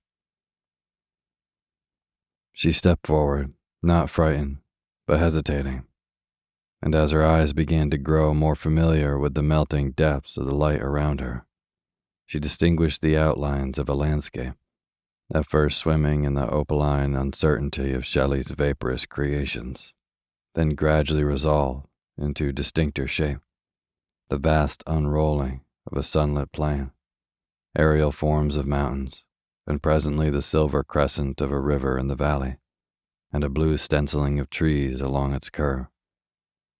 Something suggestive in its ineffable hue of an azure background of Leonardo's, strange, enchanting, mysterious, leading on the eye and the imagination into regions of fabulous delight. As she gazed, her heart beat with a soft and rapturous surprise. So exquisite a promise she read in the summons of that hyaline distance. And so death, is not the end after all. In sheer gladness, she heard herself exclaiming aloud. I always knew that it couldn't be. I believed in Darwin, of course. I do still. But then Darwin himself said that he wasn't sure about the soul. At least, I think he did. And Wallace was a spiritualist. And then there was St. George Mivart. Her gaze lost itself in the ethereal remoteness of the mountains. How beautiful, how satisfying, she murmured. Perhaps now I shall really know what it is to live. As she spoke, she felt a sudden thickening of her heartbeats, and looking up, she was aware that before her stood the spirit of life. Have you never really known what it is to live? The spirit of life asked her. I never have known, she replied, the fullness of life, which we all feel ourselves capable of knowing. Though my life has not been without scattered hints of it, like the scent of earth which comes to one sometimes far out at sea. And what do you call the fullness of life? The spirit asked again. Oh, I can't tell you, if you don't know, she said, almost reproachfully. Many words are supposed to define it. Love and sympathy are those in commonest use, but I am not even sure that they are the right ones, and so few people really know what they mean. You were married, said the spirit, yet you did not find the fullness of life in your marriage. Oh dear, no, she replied, with an indulgent scorn. My marriage was a very incomplete affair. And yet you were fond of your husband. You have hit upon the exact word. I was fond of him, yes, just as I was fond of my grandmother, and the house that I was born in, and my old nurse. Oh, I was fond of him, and we were counted a very happy couple. But I have sometimes thought that a woman's nature is like a great house full of rooms. There is the hall, through which everyone passes in going out and going in, the drawing room, where one receives formal visits, the sitting room, where the members of the family come and go as they list. But beyond that, far beyond, are other rooms, the handles of whose doors perhaps are never turned. No one knows the way to them. No one knows whither they lead. And in the innermost room, the Holy of Holies, the soul sits alone and waits for a footstep that never comes. And your husband, asked the spirit after a pause, never got beyond the family sitting room? Never, she returned impatiently. And the worst of it was that he was quite content to remain there. He thought it perfectly beautiful, and sometimes, when he was admiring its commonplace furniture, insignificant as the chairs and tables of a hotel parlor, I felt like crying out to him. Fool, you never guessed that close at hand are rooms full of treasures and wonders, such as the eye of man hath not seen, rooms that no step has crossed, but that might be yours to live in, could you but find the handle of the door. Then the spirit continued. Those moments of which you lately spoke, which seemed to come to you like scattered hints of the fullness of life, were not shared with your husband. Oh no, never. He was different. His boots creaked, and he always slammed the door when he went out, and he never read anything but railway novels and the sporting advertisements in the papers, and, in short, we never understood each other in the least. To what influence, then, did you owe those exquisite sensations? I can hardly tell. Sometimes to the perfume of a flower, sometimes to a verse of Dante or Shakespeare, sometimes to a picture or a sunset, or to one of those calm days at sea, when one seems to be lying in the hollow of a blue pearl. Sometimes, but rarely, to a word spoken by someone who chanced to give utterance, at the right moment, to what I felt but could not express. Someone whom you loved? Asked the spirit. I never loved anyone in that way, she said, rather sadly.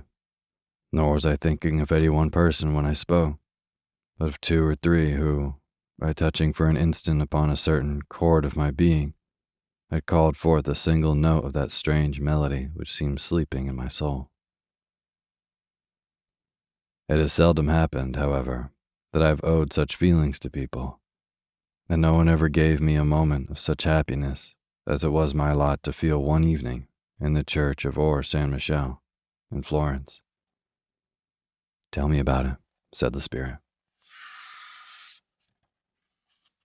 It was near sunset on a rainy spring afternoon in Easter week. The clouds had vanished, dispersed by a sudden wind, and as we entered the church, the fiery panes of the high windows shone out like lamps through the dusk. A priest was at the high altar, his white cope a livid spot in the incense-laden obscurity, the light of the candles flickering up and down like fireflies about his head.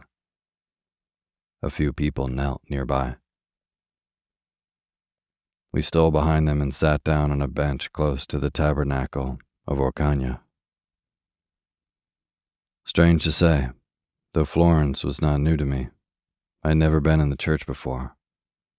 And in that magical light, I saw for the first time the inlaid steps, the fluted columns, the sculptured bas-reliefs and canopy of the marvelous shrine.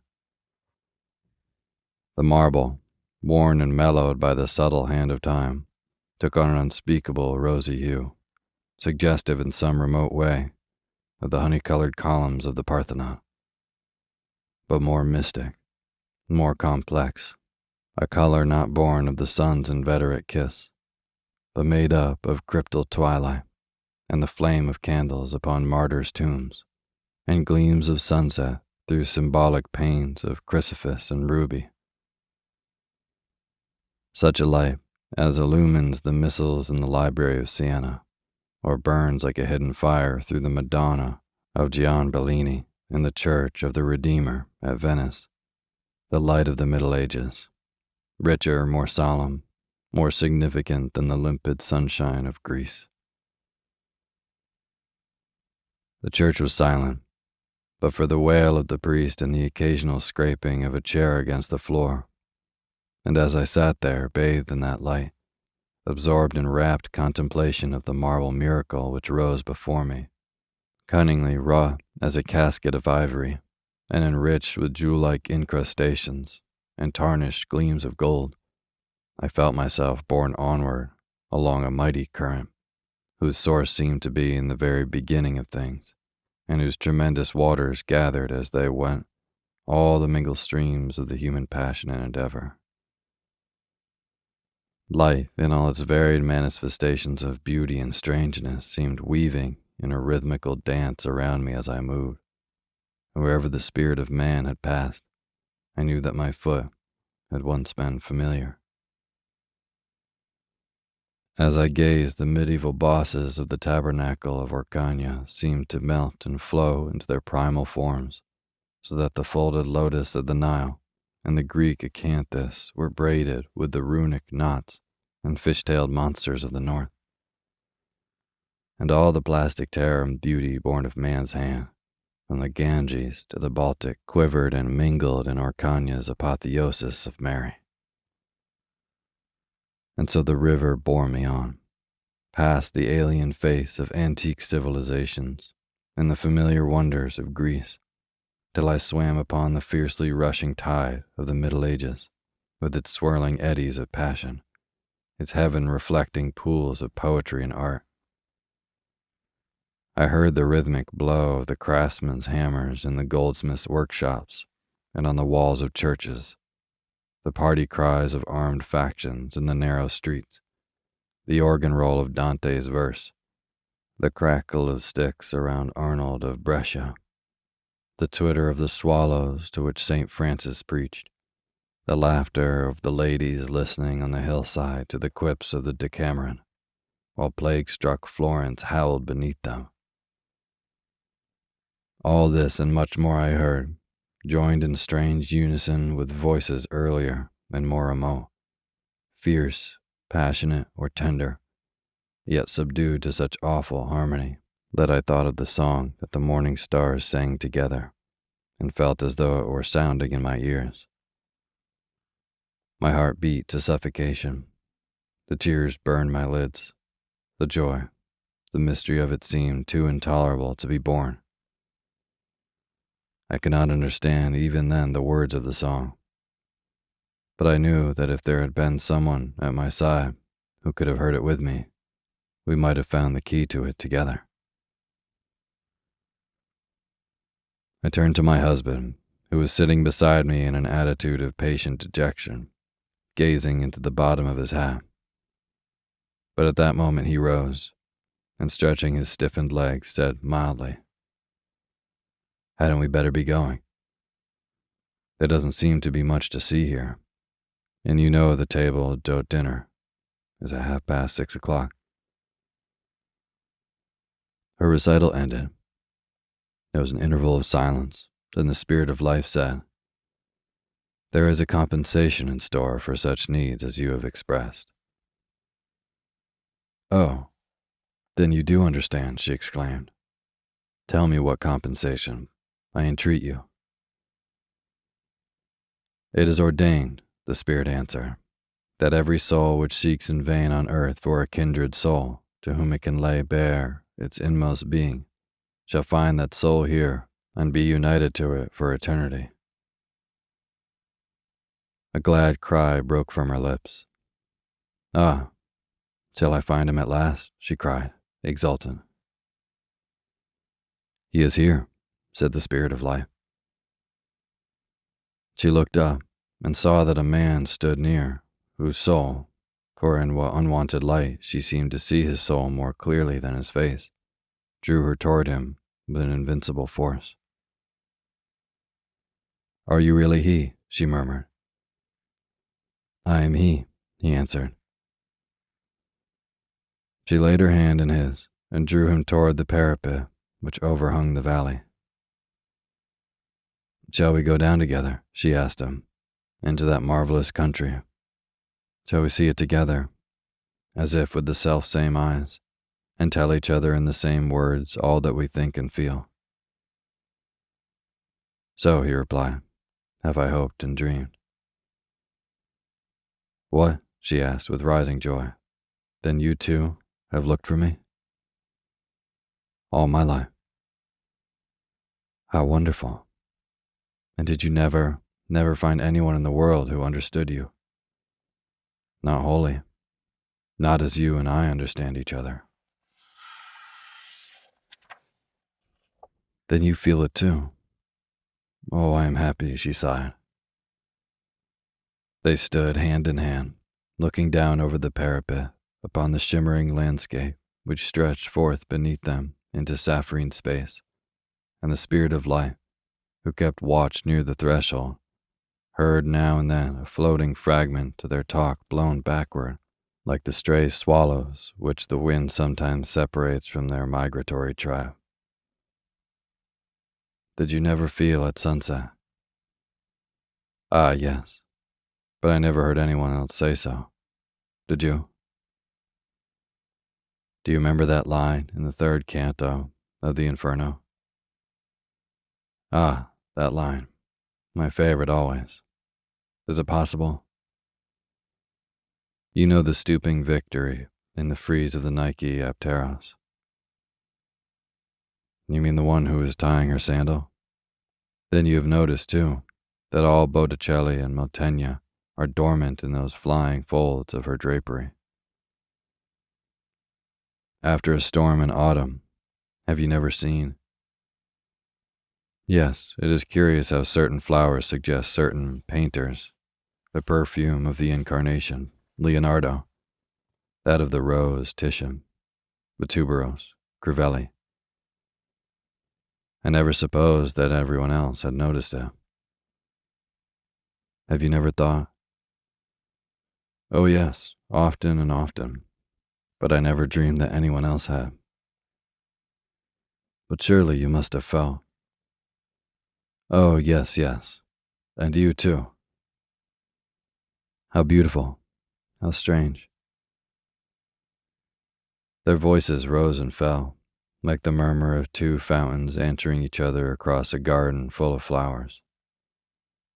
At length, with a certain tender impatience, he turned to her and said, "Love, why should we linger here? All eternity lies before us.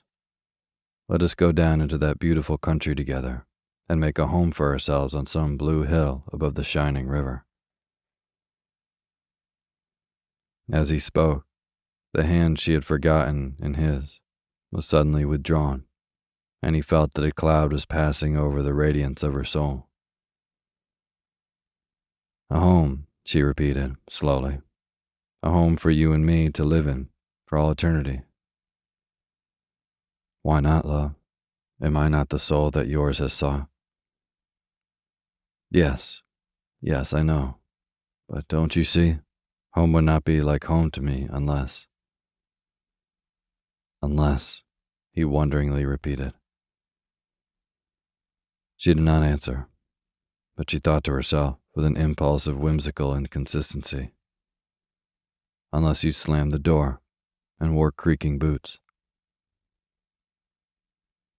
But he had recovered his hold upon her hand, and by imperceptible degrees was leading her toward the shining steps which descended to the valley. "Come, O my soul's soul," he passionately implored. "Why delay a moment? Surely you feel as I do, that eternity itself is too short to hold such bliss as ours.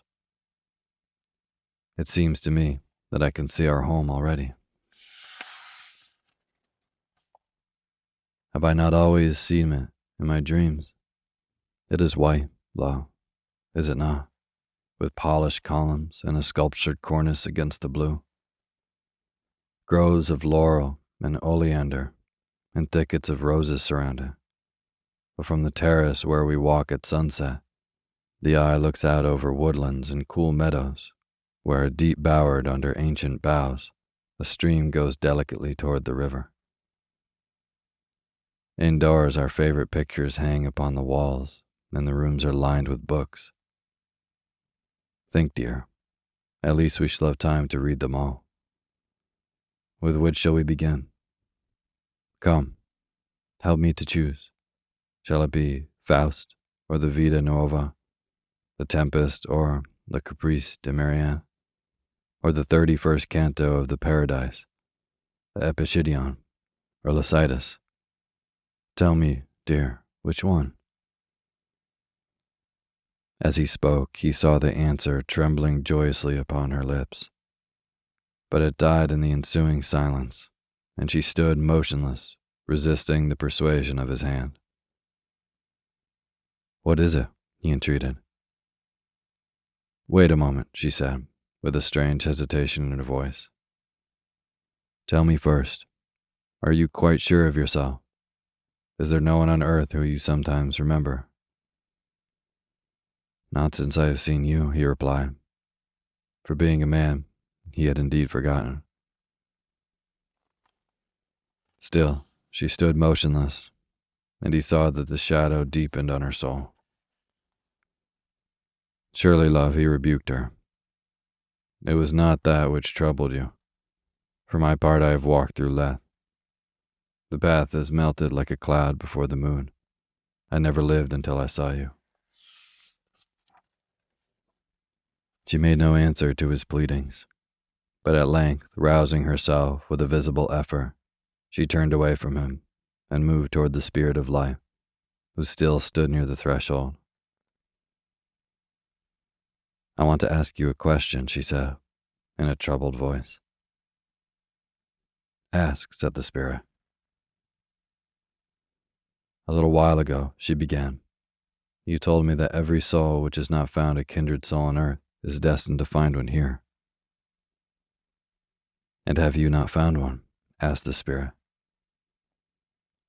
Yes, but will it be so with my husband's soul also? No, answered the Spirit of Life. For your husband imagined that he had found his soulmates on earth in you, and for such delusions, eternity itself contains no cure. She gave a little cry. Was it of disappointment or triumph. Then what will happen to him when he comes here? That I cannot tell you. Some field of activity and happiness he will doubtless find, in due measure to his capacity for being active and happy. She interrupted almost angrily. He will never be happy without me. Do not be too sure of that, said the spirit. She took no notice of this, and the spirit continued.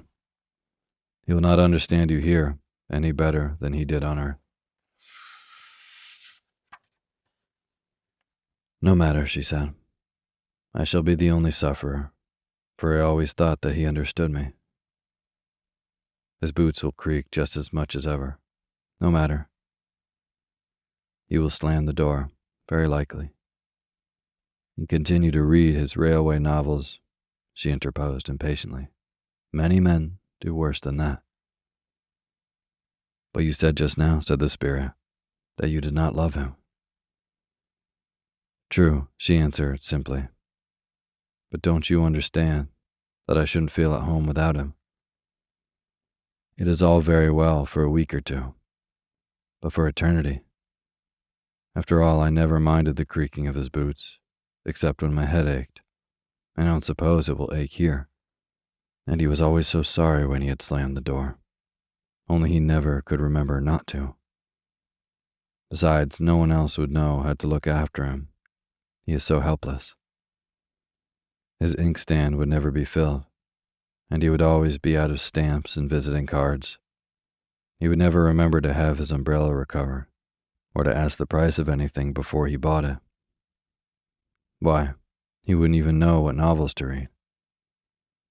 I always had to choose the kind he liked, with a murder or a forgery and a successful detective. She turned abruptly to her kindred soul, who stood listening with a mien of wonder and dismay. Don't you see, she said, that I can't possibly go with you? But what do you intend to do? Asked the spirit of life. What do I intend to do? She returned indignantly. Why, I mean to wait for my husband, of course. If he had come here first, he would have waited for me years and years, and it would break his heart not to find me here when he comes. She pointed with a contemptuous gesture to the magic vision of hill and vale sloping away to the translucent mountains. He wouldn't give a fig for all that, she said, if he didn't find me here. But consider, warned the spirit, that you are now choosing for eternity. It is a solemn moment. Choosing, she said, with a half-sad smile. Do you still keep up here that old fiction about choosing? I should have thought that you knew better than that. How can I help myself? He will expect to find me here when he comes, and he would never believe you if you told him that I had gone away with someone else. Never, never. So be it, said the spirit. Here, as on earth, each one must decide for himself. She turned to her kindred soul and looked at him gently, almost wistfully. I am sorry, she said.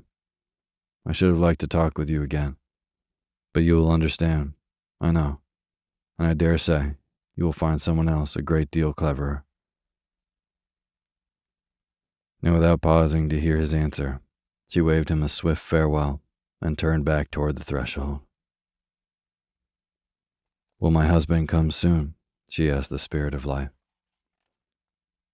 That you are not destined to know, the spirit replied. No matter, she said cheerfully. I have all eternity to wait in. And still, seated alone on the threshold, she listens for the creaking of his boots. Hey, Otis here. If you're listening to Sleepy, you clearly love podcasts that are going to help you get a good night's rest. Well, I'm here to tell you about another really great show called Sleepwave, Sleep Meditations and Stories.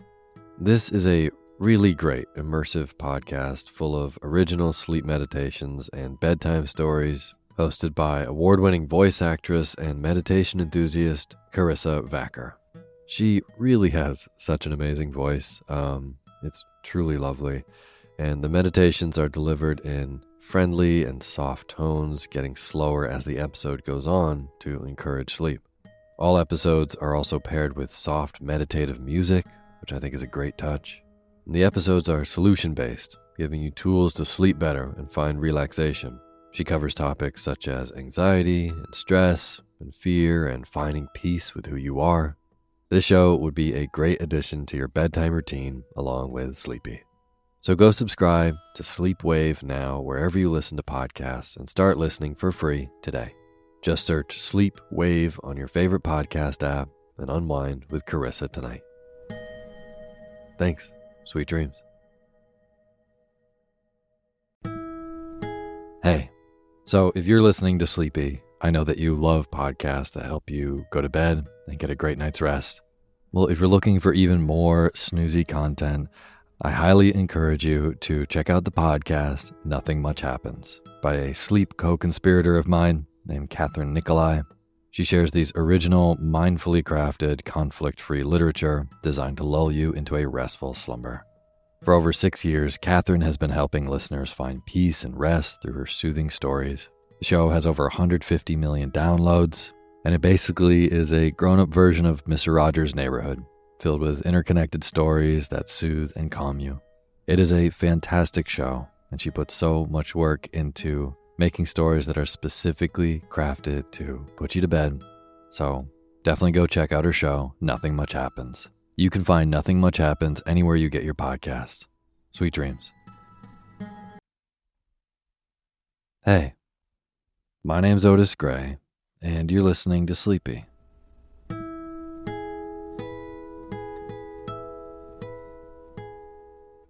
A podcast where I read old books to help you get to sleep. And this is a midweek bedtime episode for you.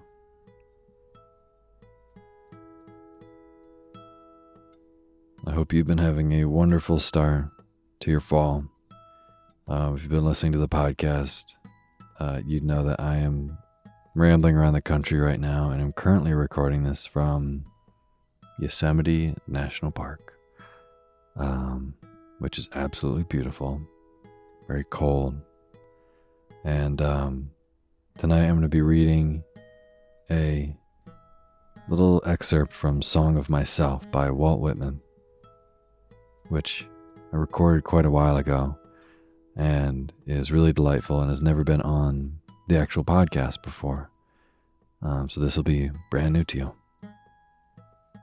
And before we get to the bedtime reading, I just want to generally thank all of our wonderful patrons on patreon.com, which is a website where you can go and pledge a couple bucks for an ad-free version of the show.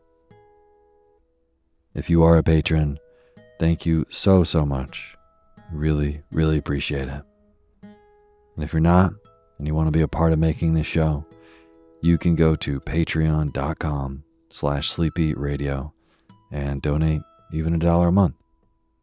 At $1, I will read your name in the opening credits of our next Sunday show. After you do, like I said, at $2 a month, you get an ad-free version of Sleepy.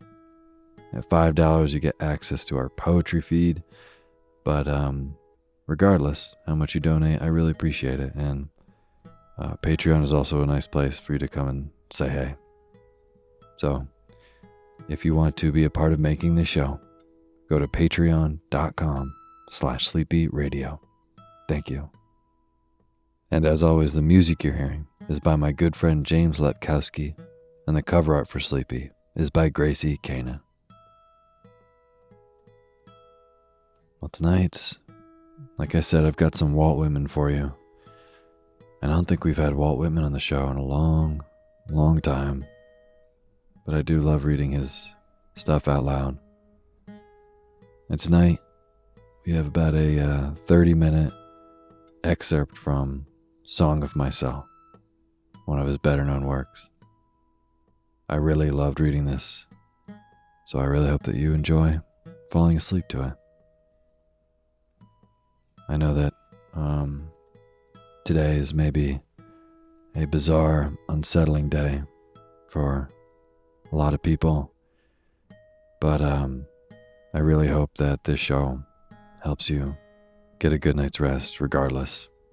Truly. This show will keep going, as it always has.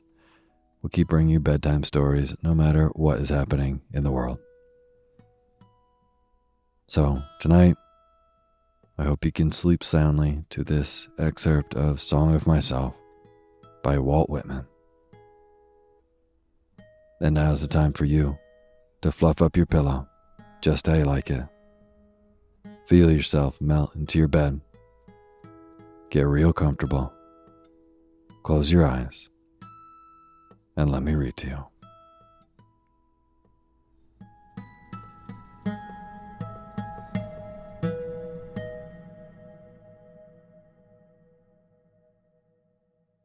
Song of Myself by Walt Whitman.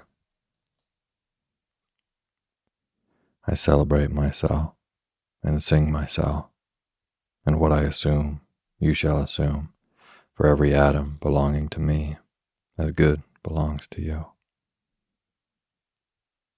I loaf and invite my soul. I lean and loaf at my ease, observing a spear of summer grass. My tongue, every atom of my blood, formed from this soil, this air, born here of parents, born here from parents the same, and their parents the same. I, now 37 years old, in perfect health begin, hoping to cease not till death. Creeds and schools in abeyance, retiring back a while, suffice to what they are, but never forgotten. I harbor for good or bad. I permit to speak at every hazard. Nature without check, with original energy. Houses and rooms are full of perfumes. The shelves are crowded with perfumes. I breathe the fragrance myself and know it and like it. The distillation would intoxicate me also, but I shall not let it. The atmosphere is not a perfume. It has no taste of the distillation. It is odorless. It is for my mouth forever. I am in love with it. I will go to the bank by the wood and become undisguised and naked. I am mad for it to be in contact with me. The smoke of my own breath, echoes, ripples, buzzed whispers, love rue, silk thread, crotch and vine, my respiration and inspiration, the beating of my heart, the passing of blood and air through my lungs, the sniff of green leaves and dry leaves, and of the shore and dark-colored sea rocks, and of hay in the barn. The sound of belched words of my voice, loosed at the eddies of the wind. A few light kisses, a few embraces, a reaching around of arms. The play of shine and shade on the trees as the supple boughs wag. The delight alone, or in the rush of the streets, or along the fields and hillsides. The feeling of health, the full noon trill, the song of me rising from bed and meeting the sun. Have you reckoned 1,000 acres much? Have you reckoned the earth much? Have you practiced so long to learn to read? Have you felt so proud to get at the meaning of poems? Stop this day and night with me, and you shall possess the origin of all poems. You shall possess the good of the earth and sun. There are millions of suns left. You shall no longer take things at second or third hand, nor look through the eyes of the dead, nor feed on the specters of books.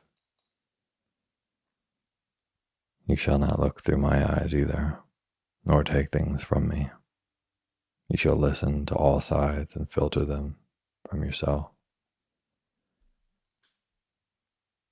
I have heard what the talkers were talking, the talk of the beginning and the end, but I do not talk of the beginning or the end. There was never any more inception than there is now, nor any more youth or age than there is now, and will never be any more perfection than there is now, nor any more heaven or hell than there is now. Urge and urge and urge, always the procreant urge of the world. Out of the dimness, opposite equals advance, always substance and increase, always sex, always a knit of identity, always distinction, always a breed of life. To elaborate is no avail.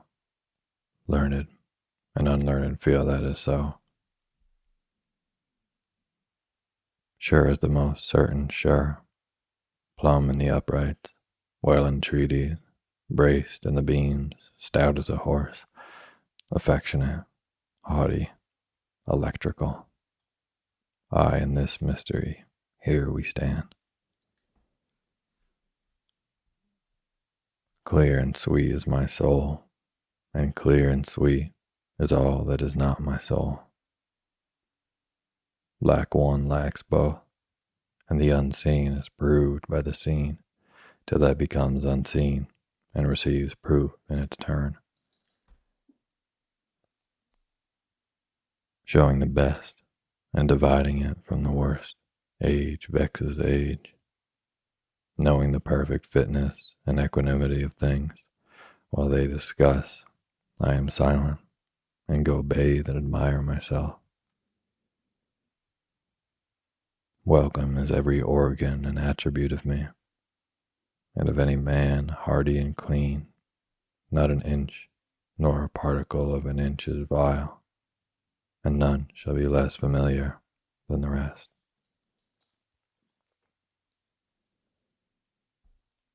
I am satisfied.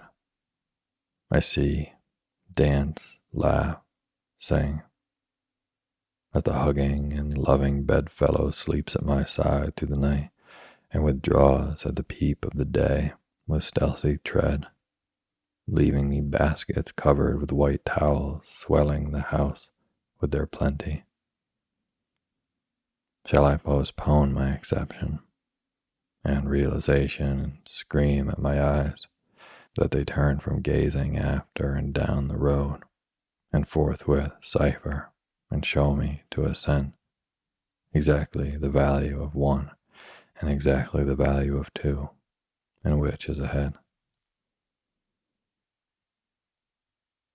Trippers and askers surround me, people I meet, the effect upon me of my early life, or the ward and city I live in, or the nation, the latest dates, discoveries, inventions, societies, authors old and new, my dinner, dress, associates, looks, compliments, dues, the real or fancied indifference of some man or woman I love, the sickness of one of my folks, or of myself, or ill-doing, or loss, or lack of money, or depressions, or exaltations, battles, the horrors of fratricidal war, the fever of doubtful news, the fitful events. These come to me days and nights and go from me again, but they are not the me myself.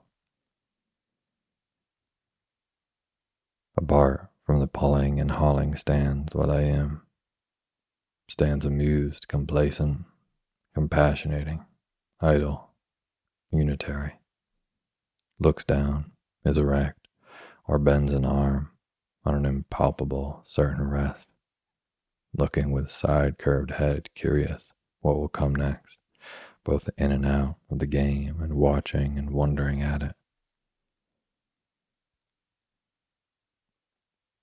Backward I see, in my own days, where I sweated through fog with linguists and contenders. I have no mockings or arguments. I witness and wait. I believe you in my soul. The other, I must not abase itself to you, and you must not be abased to the other. Loaf with me on the grass. Loose the stop from your throat.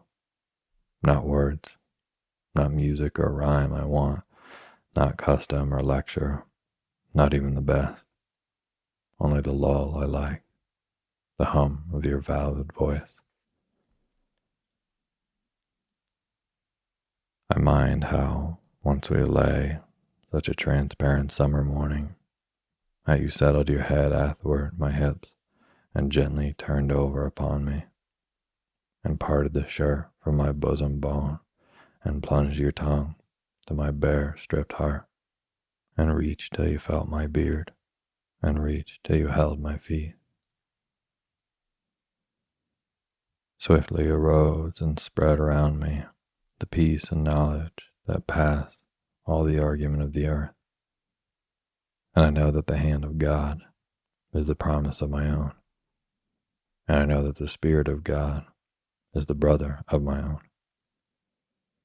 And that all men ever born are also my brothers, and women my sisters and lovers. And that a kelson of the creation is love, and limitless are leaves stiff or drooping in the fields, and brown ants in the little wells beneath them, and mossy scabs of the worm fence, heaped stones, elder, mullein, and pokeweed. A child said, "What is the grass?" fetching it to me with full hands. How could I answer the child? I do not know what it is any more than he. I guess it must be the flag of my disposition, out of hopeful green stuff woven. Or I guess it is the handkerchief of the Lord, a scented gift and remembrancer designedly dropped, bearing the owner's name somewhere in the corners, that we may see and remark and say, whose? Or I guess the grass is itself a child, the produced babe of the vegetation. Or I guess it is a uniform hieroglyphic, and it means sprouting alike in broad zones and narrow zones, growing among black folks as among white. Canuck, Tuckahoe, congressmen, cough. I give them the same. I receive them the same. And now it seems to me the beautiful, uncut hair of graves. Tenderly will I use you curling grass. It may be you transpire from the breasts of young men. It may be if I had known them, I would have loved them. It may be you are from old people, or from offspring taken soon out of their mother's laps, and here you are the mother's laps.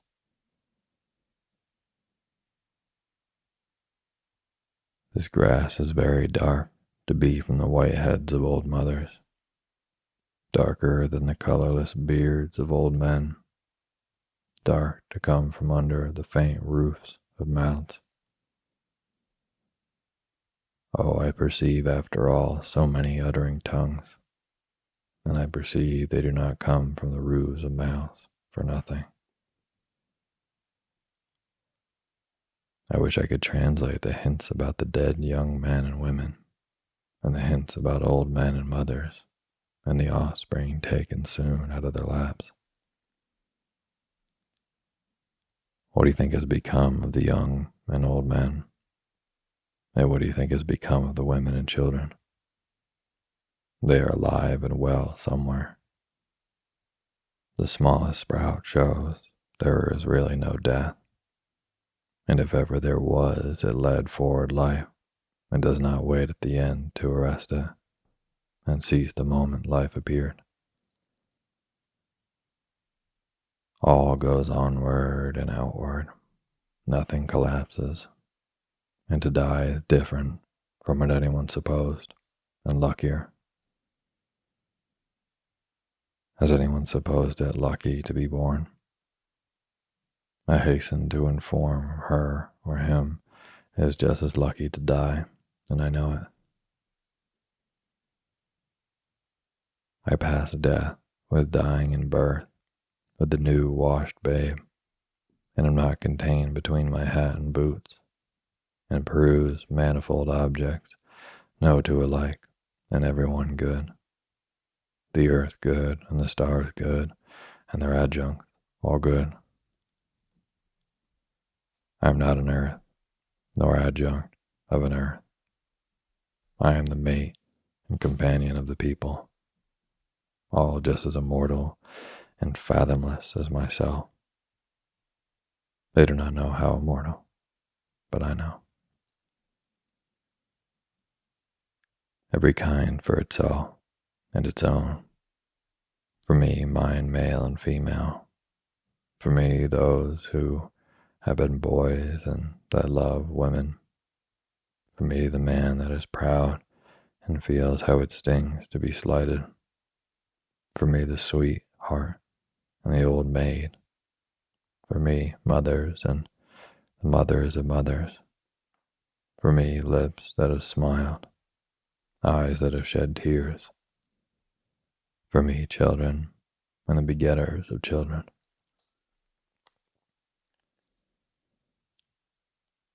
Undrape, you are not guilty to me, nor stale nor discarded. I see through the broadcloth and gingham, whether or no, and am around, tenacious, acquisitive, tireless, and cannot be shaken away. The little one sleeps in its cradle. I lift the gauze and look a long time, and silently brush away flies with my hand. The youngster and the red-faced girl turn aside up the bushy hill. I peeringly view them from the top. The suicide sprawls on the bloody floor of the bedroom. I witness the corpse with its dabbled hair. I know where the pistol has fallen. The blab of the pave, tires of carts, slough of boot soles, talk of the promenaders. The heavy omnibus, the driver with his interrogating thumb, the clank of the shod horses on the granite floor.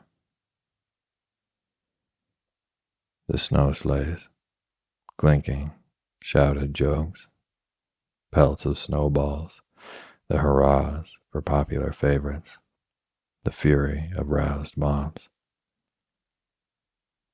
The flap of the curtained litter, a sick man inside borne to the hospital. The meeting of enemies, the sudden oath, the blows and fall, the excited crowd, the policeman with his star quickly working his passage to the center of the crowd. The impassive stones that receive and return so many echoes, what groans of overfed or half-starved who fall sunstruck or in fits, what exclamations of women taken suddenly who hurry home and give birth to babes, what living and buried speech is always vibrating there, what howls restrained by decorum, arrests of criminals, slights, adulterous offers made, acceptances, rejections with convex lips.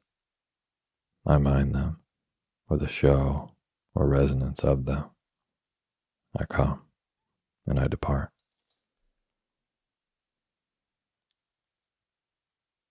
The big doors of the country barn stand open and ready. The dried grass of the harvest time loads the slow-drawn wagon The clear light plays on the brown, gray, and green intertinged. The armfuls are packed to the sagging mow. I am there. I help. I came stretched atop of the load. I felt its soft jolts. One leg reclined on the other. I jump from the cross beams and seize the Clover and Timothy and roll head over heels and tangle my hair full of wisps. Alone far in the wilds and mountains I hunt, wandering amazed at my own lightness and glee. In the late afternoon, choosing a safe spot to pass the night, kindling a fire and broiling the fresh killed game. Falling asleep on the gathered leaves with my dog and my gun by my side. The Yankee Clipper is under her sky sails. She cuts the sparkle and scud. My eyes settle to land. I bend at her prow or shout joyously from the deck. The boatmen and clam diggers arose early and stopped for me. I tucked my trouser ends in my boots and went and had a good time. You should have been with us that day round the chowder kettle. I saw the marriage of the trapper in the open air in the far west. The bride was a red girl. Her father and his hands sat near cross-legged and dumbly smoking. They had moccasins to their feet and large, thick blankets hanging from their shoulders. On a bank lounged the trapper. He was dressed mostly in skins. His luxuriant beard and curls protected his neck. He held his bride by the hand. She had long eyelashes. Her head was bare. Her coarse, straight locks descended upon her voluptuous limbs and reached to her feet. The runaway slave came to my house and stopped outside. I heard his motions crackling the twigs of the woodpile. Through the swung half door of the kitchen, I saw him limpsy and weak. Then I went where he sat on a log and led him in and assured him, and brought water and filled a tub for his sweated body and bruised feet, and gave him a room that entered from my own, and gave him some coarse, clean clothes. And remember perfectly well his revolving eyes and his awkwardness, and remember putting plasters on the galls of his neck and ankles. He stayed with me a week before he was recaptured and passed north. I had him sit next to me at table. My firelock leaned in the corner.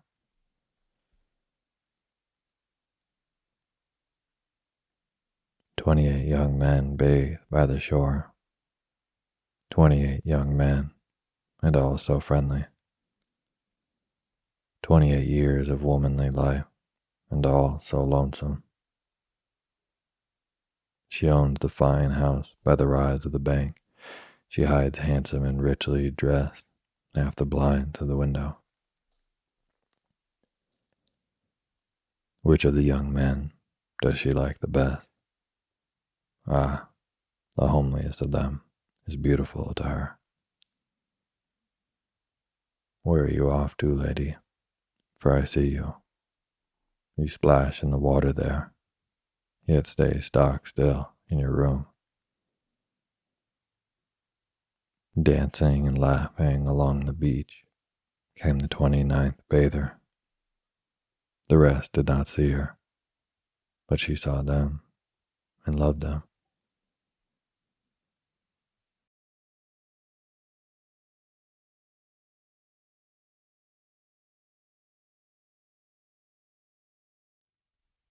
Thank you for listening to Sleepy. Good night.